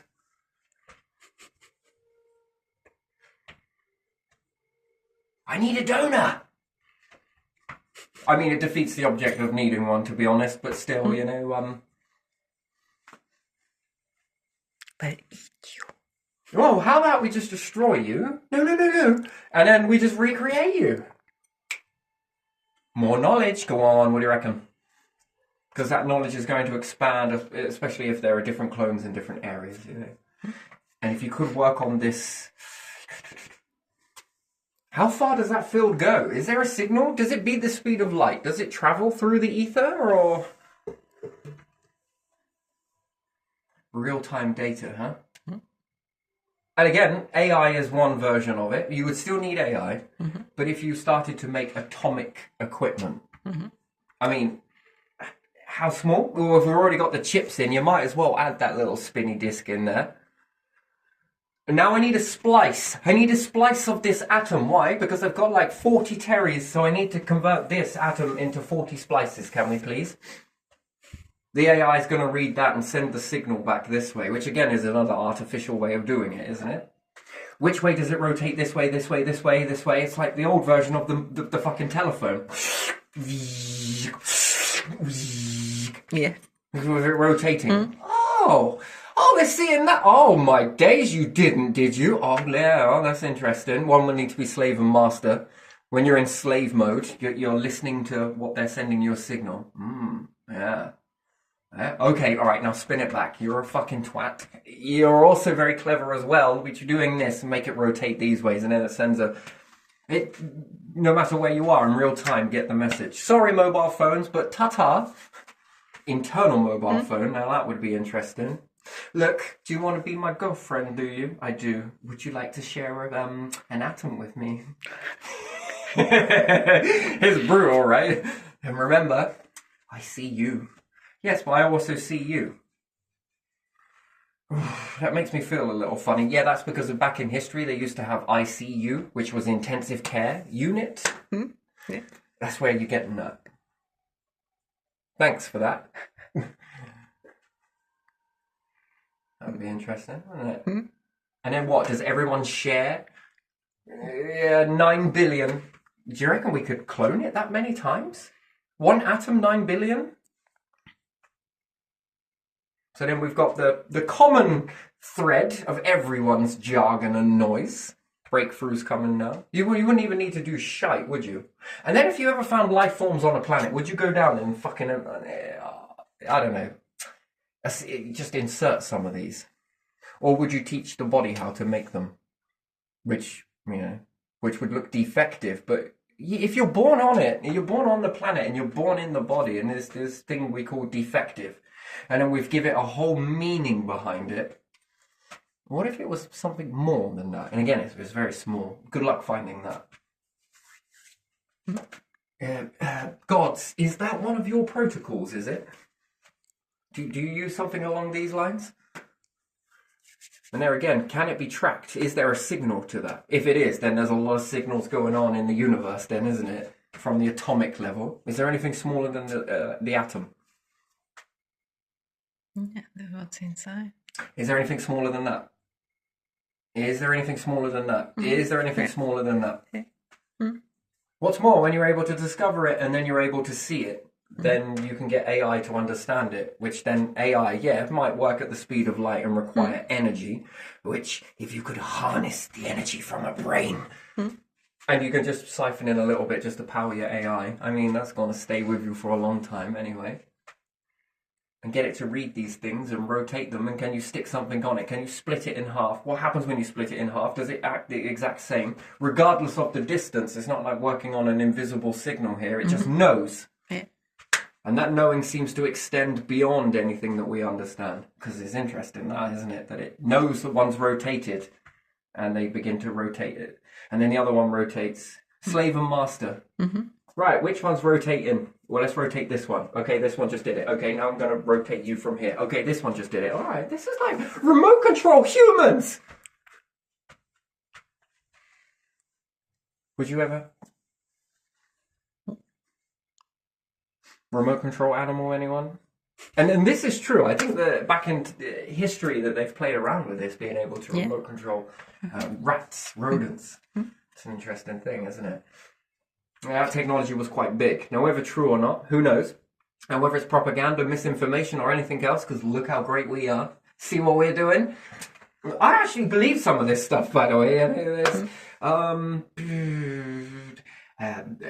Brain surgery. The surgeon was trying to relax somebody by making them move their arm whilst they were in the... And I was just like, wait, what? Somebody else told me this with someone else. Anyway, I shan't go into too many details. And I was just like, you're shitting me. My highlight of the day is this, and yours is that? What the fucking hell, man? Are you shitting me? No, I'm not. Whoa, that's interesting.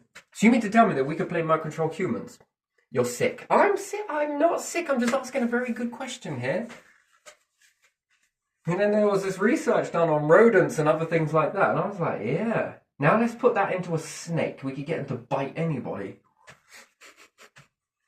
I've got the antidote. Sign this contract. Okay, excellent. Now I'm going to give you the antidote. Why, what was that contract? You owe everything to me now. Basically, your ass is mine. See this? I mean, anyway, yeah, it's getting a little bit morbid. So yes, you would need to protect this stuff, of course. And I think that this way would do it. But the AI would read this particular rotation of something.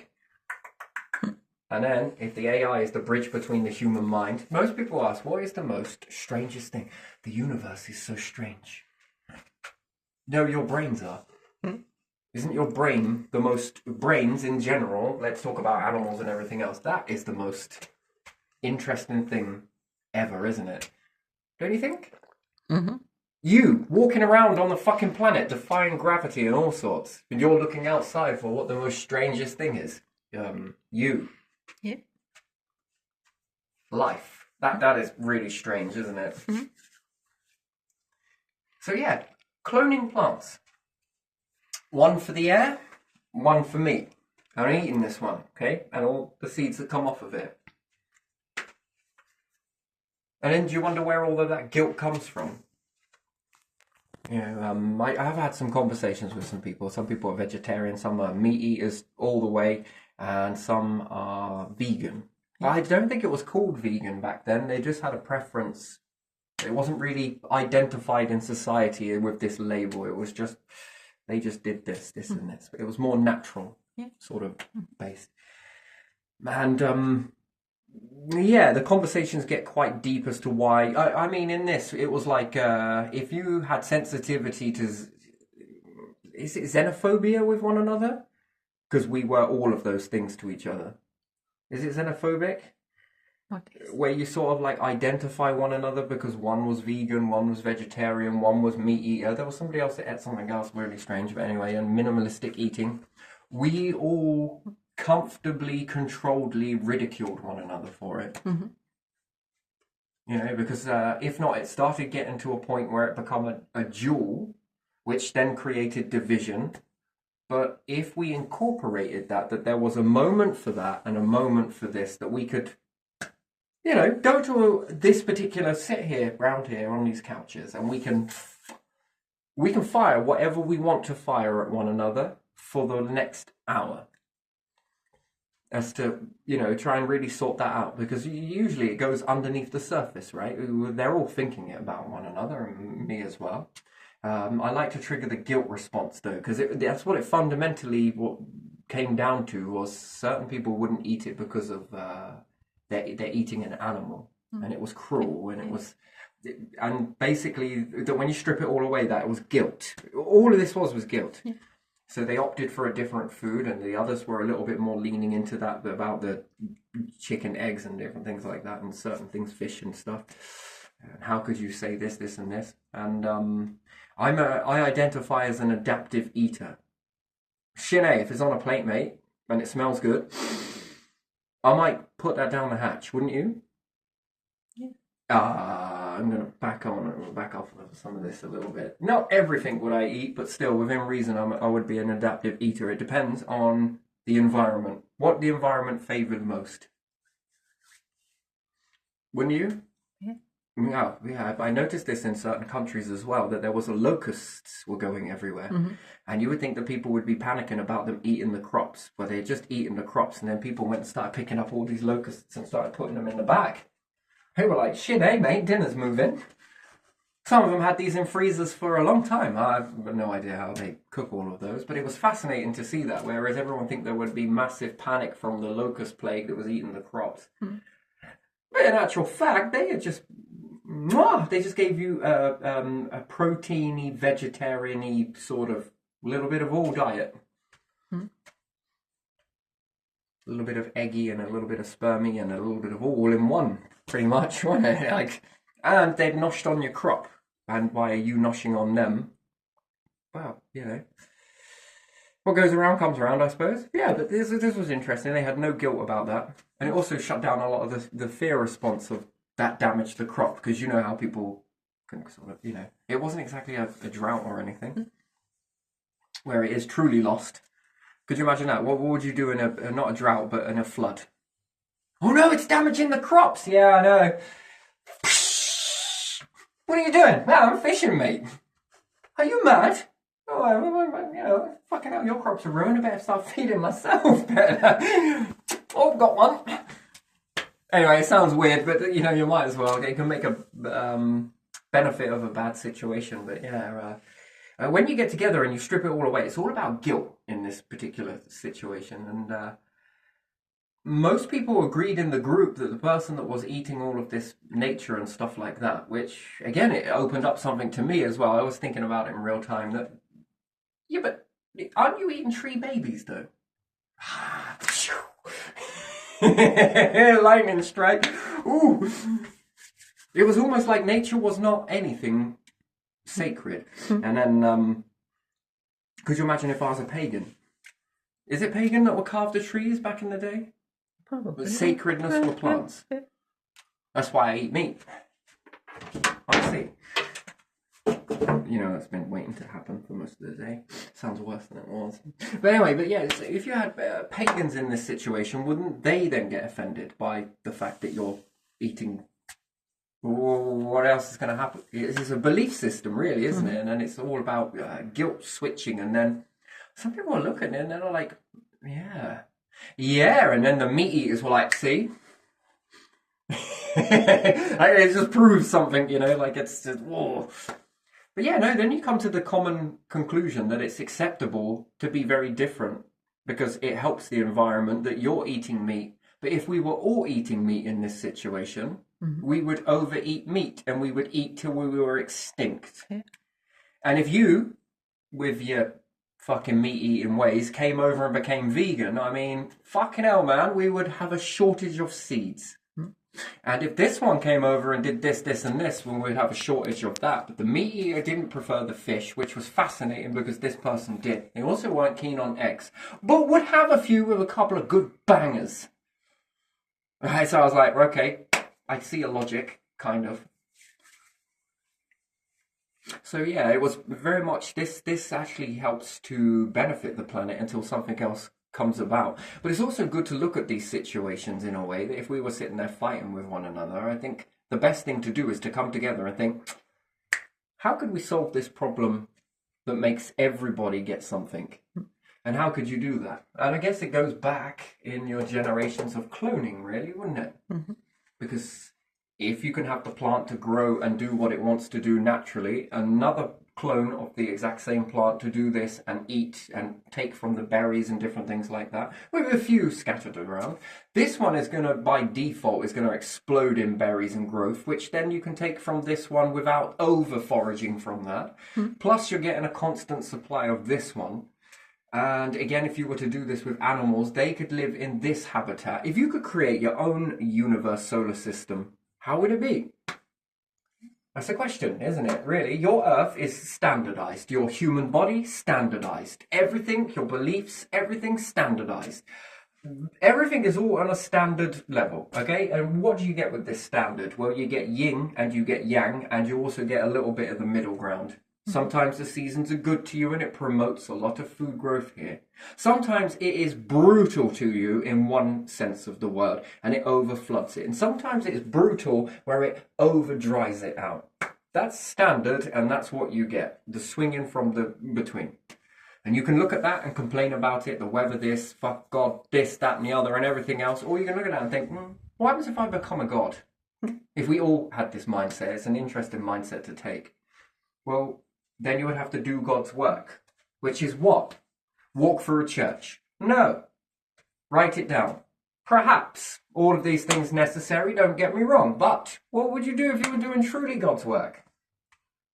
Walking around helping people through stuff. Good, like it, but no, that's part of it. Then what would be another part of it? Well, how would you build a planet? How would you build a solar system? And what would be on it? Would you have one version where it's all natural and left to go? Another one that was slightly away from the natural process, but was a little bit more gentler to allow this expansion of all of these things here. And another one that's versed on cloning from all of these things here. And another one that's on stable environment. Another one that mimics Earths. Another one that does this. And if you have a majority of these ones, which ones do you think would supply you food for the longest without the guilt reflex? This one that acts like Earth is going to be brutal, yes? Then you've got the one that's sort of a bit more calmer, doesn't have those swings from this to this. But it's still going to overpopulate and perhaps end up killing itself if the gases aren't drained away in a correct way and replaced and different things. But you can make those into something else, can't you? You can transform those, put them into a fire, whatever it is, and it feeds back into a self-fulfilling prophecy. It doesn't really matter how. But what's more, what happens if you have one that's cloning?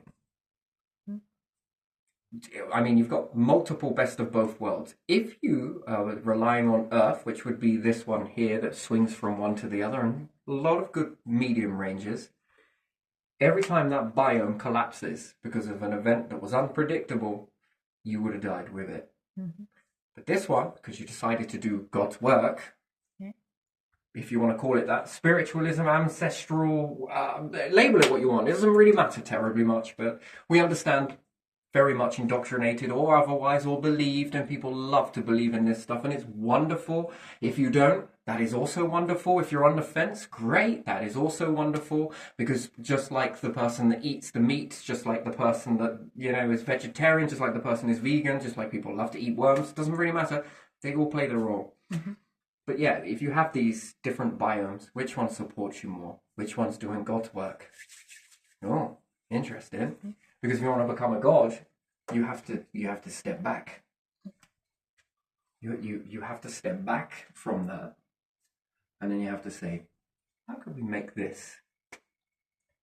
And then if you had one world the size of the Earth acting as Earth did in this weird change, leave it to a variable process, and another one the same size, the same this, but it was done in a different way. Maybe you clone, maybe you don't. I gotta ask you a question. If you had multiple clones at the opportunity that you could do, would you put one of your clones in the environment there? You would know that you were there. if you shared this, whether it's done via figuring out that channel or whether you put in some sort of AI, and then we could have ATs, because we can have atomics in there as well, yes? Being able to utilize the AI to help the human, which then can go back to the AI to then be able to tell the atom that, let's say, then tells another atom that passes the information back to the AI in the human, which then goes back to another version of your human cloning, let's say. Do you understand the way that sort of works? These two are you, but one's in a different environment, but it relies on a chain of command to be able to send the data from one to the other. Yeah, memories. As opposed to using a computer to send a message over the internet, you would look at it as each version of you using an atom. So if one rotates one way, and assuming that you could do this, you splice the atom in half, two pieces, right? No matter whether we put one here or here, if one rotates, they automatically do it at the same time. Well, shades of grey, but even still, what's smaller than an atom? Keep going, and you'll probably find some weird stuff. And the synchronicity is there. Now, these atoms perhaps can't read one another. They are reading one another, but only in that ratio. But AI, if it had a laser that was pointed to it, and let's say you're able to put some shiny, very small piece of reflective, whatever it may be, and it sticks to one particular side on the skin.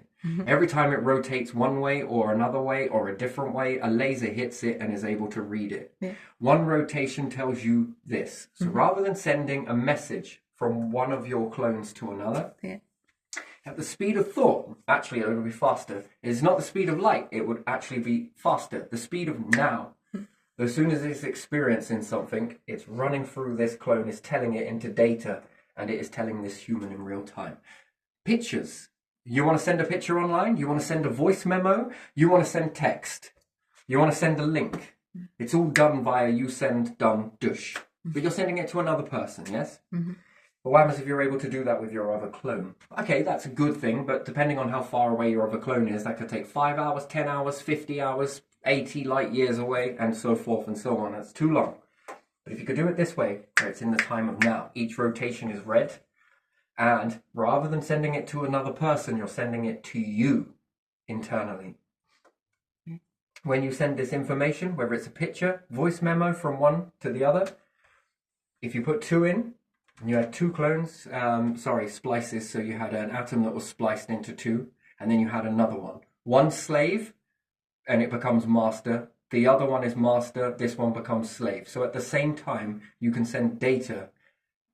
Because if not, if you had just one, and this is an achievement in itself, if it was even possible, which it could well be, one would have to wait for the rotation and couldn't stop until the one had sent this, until it finished saying whatever it needed to say. Now, whether that's in ones and zeros, whether that's in binary, whether that's in, I shouldn't say binary, in code, computer language, and the AI reads it at the speed of light, yes, it will be a type of computer. But that's okay for it to be the speed of light from here, understanding that to give it to you because it's in you. But the distance from point A wormhole to point B wormhole, that's a completely different distance. So as one is sending, the other one has to listen to the rotations as one is being told to rotate. So usually if we stand and leave these two atoms, they're going to rotate after they've been spliced in a uniformed sense, yes? Now, if humanity were to encase these, and they're still rotating in the same direction. And one of them is designed to read the rotations, and the other one is designed to move the rotation. So when it goes one way, it stops, goes back the other way, stops, goes back the other way, or it alters in its gyroscope. Let's say if it was possible to do so, and as a result, the other one would do this too. Yeah? This one would be sending a message to this one, which would then be read and put into that database, which would be told to that human. Now, that can only work one way. This one is telling this one. You would then have to stop until they aligned, and then this one starts then sending the data to this one. That's very complex. What happens if you needed to send more? Well, then you take two splices of an atom, and one is designed to be master, the other one is designed to be slave. This sends the signal to this one becomes watched. And this one is the mechanism for motion. Yes? M-O-T-I-O-N, not sure. Whatever, doesn't matter. Okay, this will only go this way, yes? Yeah. And then if we did it on reverse, that this one is master, sending it back to the slave on this one. And now this one is the motion driver, yes? Mhm. And this one then becomes the watcher.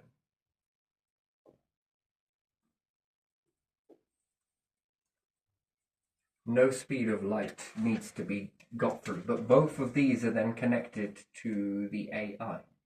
Mhm. So the AI becomes the motion and the watcher at the same time. So it can send a picture at the same time as receiving a picture, and then the AI is put into, let's say, a chip. Okay, we're just going to draw this really random, okay? And this goes inside somebody's brain, let's say, which is a human. Now, this is one human, but this is also a clone human, yes? Mhm. With the same process.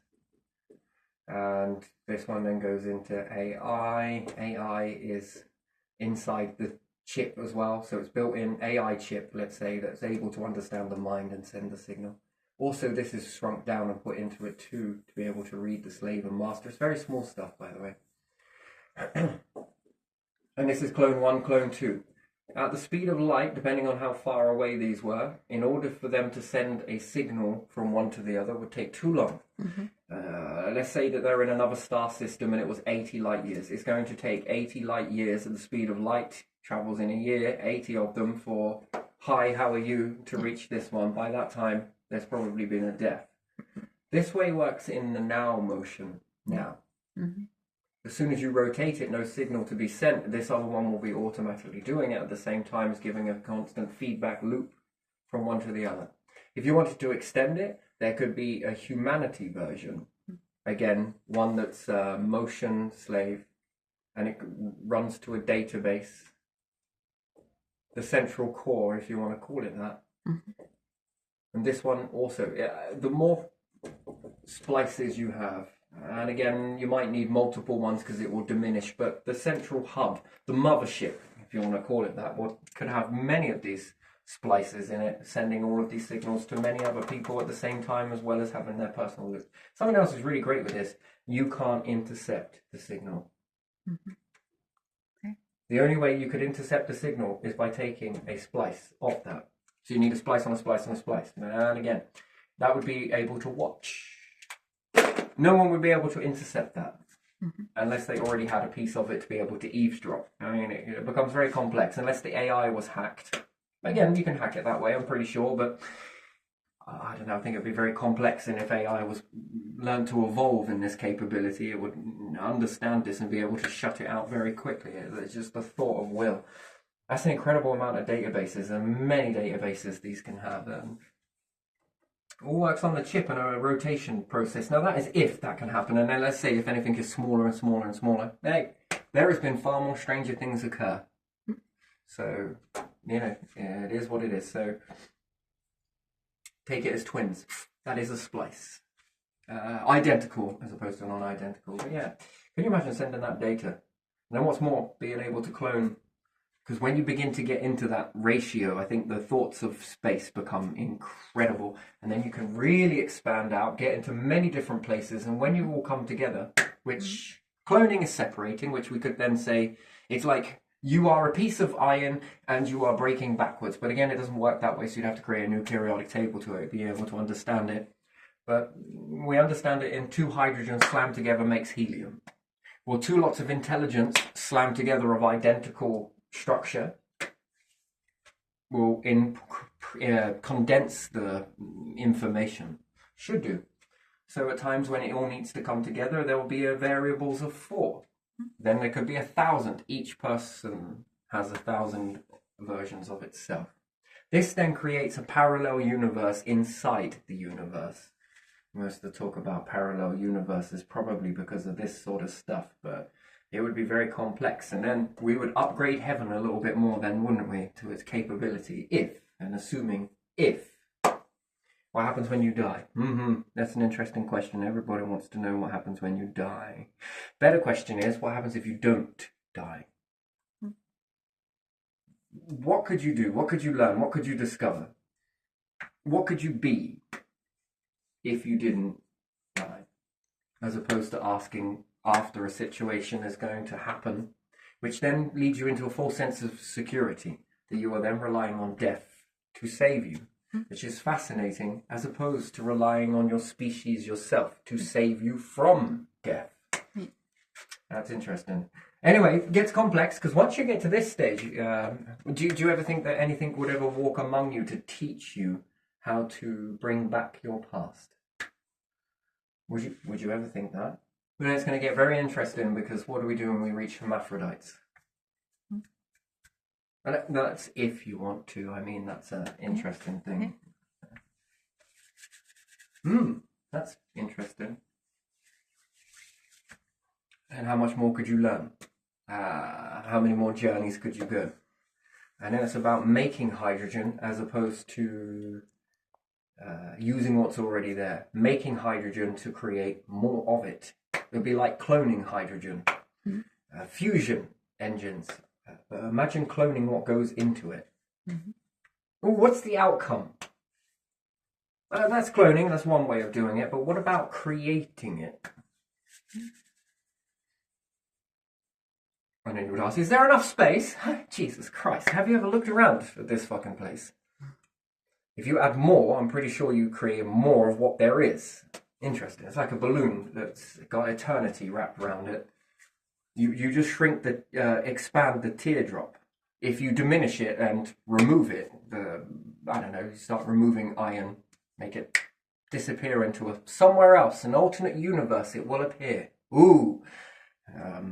Then you will shrink the teardrop, but you can expand the teardrop. A piece of string. Think of a frayed piece of string. Anyway, I'm going to leave this one here because I think it wasn't where I wanted to go, but still, I can't let go of this for some reason. There's just still more coming from it. I am fascinated with this stuff. I really am. I love this sort of... I guess it's a challenge is to try it. It's already happening. It's already happening in your species. It already happened before your species even took root. This is happening in the universe, we could say. That's interesting. Reverse effect. Coming together to make something new. I mean, but a better question is, what would God do? What would Jesus do? What would this do? No, what would you do if you were that? And I don't know. You could create destruction. You could, but it wouldn't live and last very long. You would diminish yourselves and run into all sorts of problems. Because inside those minds, which is where your attention is, right? So if your attention is in this, what happens if your attention was shifted into this new sort of understanding? Hard to understand, I get it, but do you think that there could be more seeds come through that grow into a larger humanity and a better one? You know, because our attention is all on this sort of stuff, this division and this, because we're in this sort of mindset, yes? Whether naturally we found our way there or we got stuck on it and didn't ever look at it. Because we're too busy looking at the individuals looking up as opposed to looking up at the structure and thinking, hang on, is there a possibility that this could be different? We ask about God, but we never ask, what if we could be one? And even in the process of trying to be one, whichever that may look for you, think creation though. Definitely on the verge of creation. Always works to abundance. Because something created an earth for you, a platform for you to rise up on. Whether you believe accidental or not, but even still, now that you've been given that opportunity, what happens if you could make this yourself? Yeah, sure, in the beginning it's going to be very difficult, but even if you die trying to do that, do you already think that you're already on the way to becoming something? I mean, if I was a creator watching that, seeing what you do, is there potential that you could go on to create a biome of your own? Because anything you create, planets and anything else, what happens if you put these in your own version of a universe, assuming that you could be put into a new branch of a universe, one that's never been seen before, a new biome of all of this operating. Your planets are going to look very different, aren't they? What type of equipment are you going to have in there? What type of nature? If you make these particular animals and play around with the life forms and different things like that, what could you create? What variables would you have? How would that solar system or star system appear? to you, or you would make it here artificially, which would seem artificial, and then you would put something else in another area of a teardrop without all of this mechanism, and with all of your mechanisms in it, LEDs, SMDs, whatever it may be, doesn't really matter, those constructs in an area, and then you leave life forms to rise on there, and they would grow up claiming that it's all natural, and it's just the way it is, and they'd probably ask the same process questions, and they, living in that, would then create their version of it. And then how would that look? All of the life forms there, and ET come together, and if they were to bring their capabilities together, again, I ask a question, what type of universe would that look like with all of you working together? So then there's the working together, and then there's your single projects, which then gives the overall construct of the universe, assuming that it is looking for this, many different possibilities for more life forms to go in. And then we'd ask another question on top of that. Your life forms versus collective life forms and their universe. And then the universe is off of that watching. Is 2 pennies, your 2 pennies, this is 2 pennies. Oof, there's a lot of variables. Oh, that cooks up more life forms. And then those life forms are going to grow into something, and they're going to create their versions of it. And oh dear, doesn't it keep going? They'll call it natural. They'll look at it like it's natural. That's interesting. Yeah, die trying. Is that the right word? Would you become a god then? Well, no one knows their biome quite like the ones that made it, is it? Yeah. Might not be perfect, but your version might be a little better, that's for sure. But what created it to start with? It's predated as soon as the process began. It's already dated. Bit like cars that leave the car lot. How much does that diminish in value? Well, as soon as the universe starts, it's already fucking old. Every year is like another 20,000 light years, if we're going to do it in that, in age. For every year, it ages. Oh, that's interesting. And life forms that grow up in it seem to think that it's everything. Oh. Better questions, I think. Anyway, right, I'm going to leave this here because I will dive so much more deeper into this, but at a later date. Yeah, I'm going to just sort of move away from that. But anyway, it might sound crazy. Yeah, it does sound crazy even to me sometimes, but there you are. You can already do this, and if you run away with what's happening now in society, it's already beginning. And if the numbers increase too, ooh, what type of solar system would you make? It'd be like a fucking SMD star, wouldn't it? What are we going to do? We make a power source from this? This star only lasts for 50,000 years, but this human star that we made, did you know it lasts for nearly the complete, utter cycle of the whole entire universe? I mean, that's impressive, isn't it, to create a star? Oh dear. And maybe you do, maybe you don't, but again, what about other life forms? Well, the bigger effects will begin to take effect soon, won't they? That light will reach you soon. And when it does, that's going to change it, isn't it? Because at the moment, it's so much is far away from us, it takes time for that to reach. And when it does, then it's going to be like, what's that?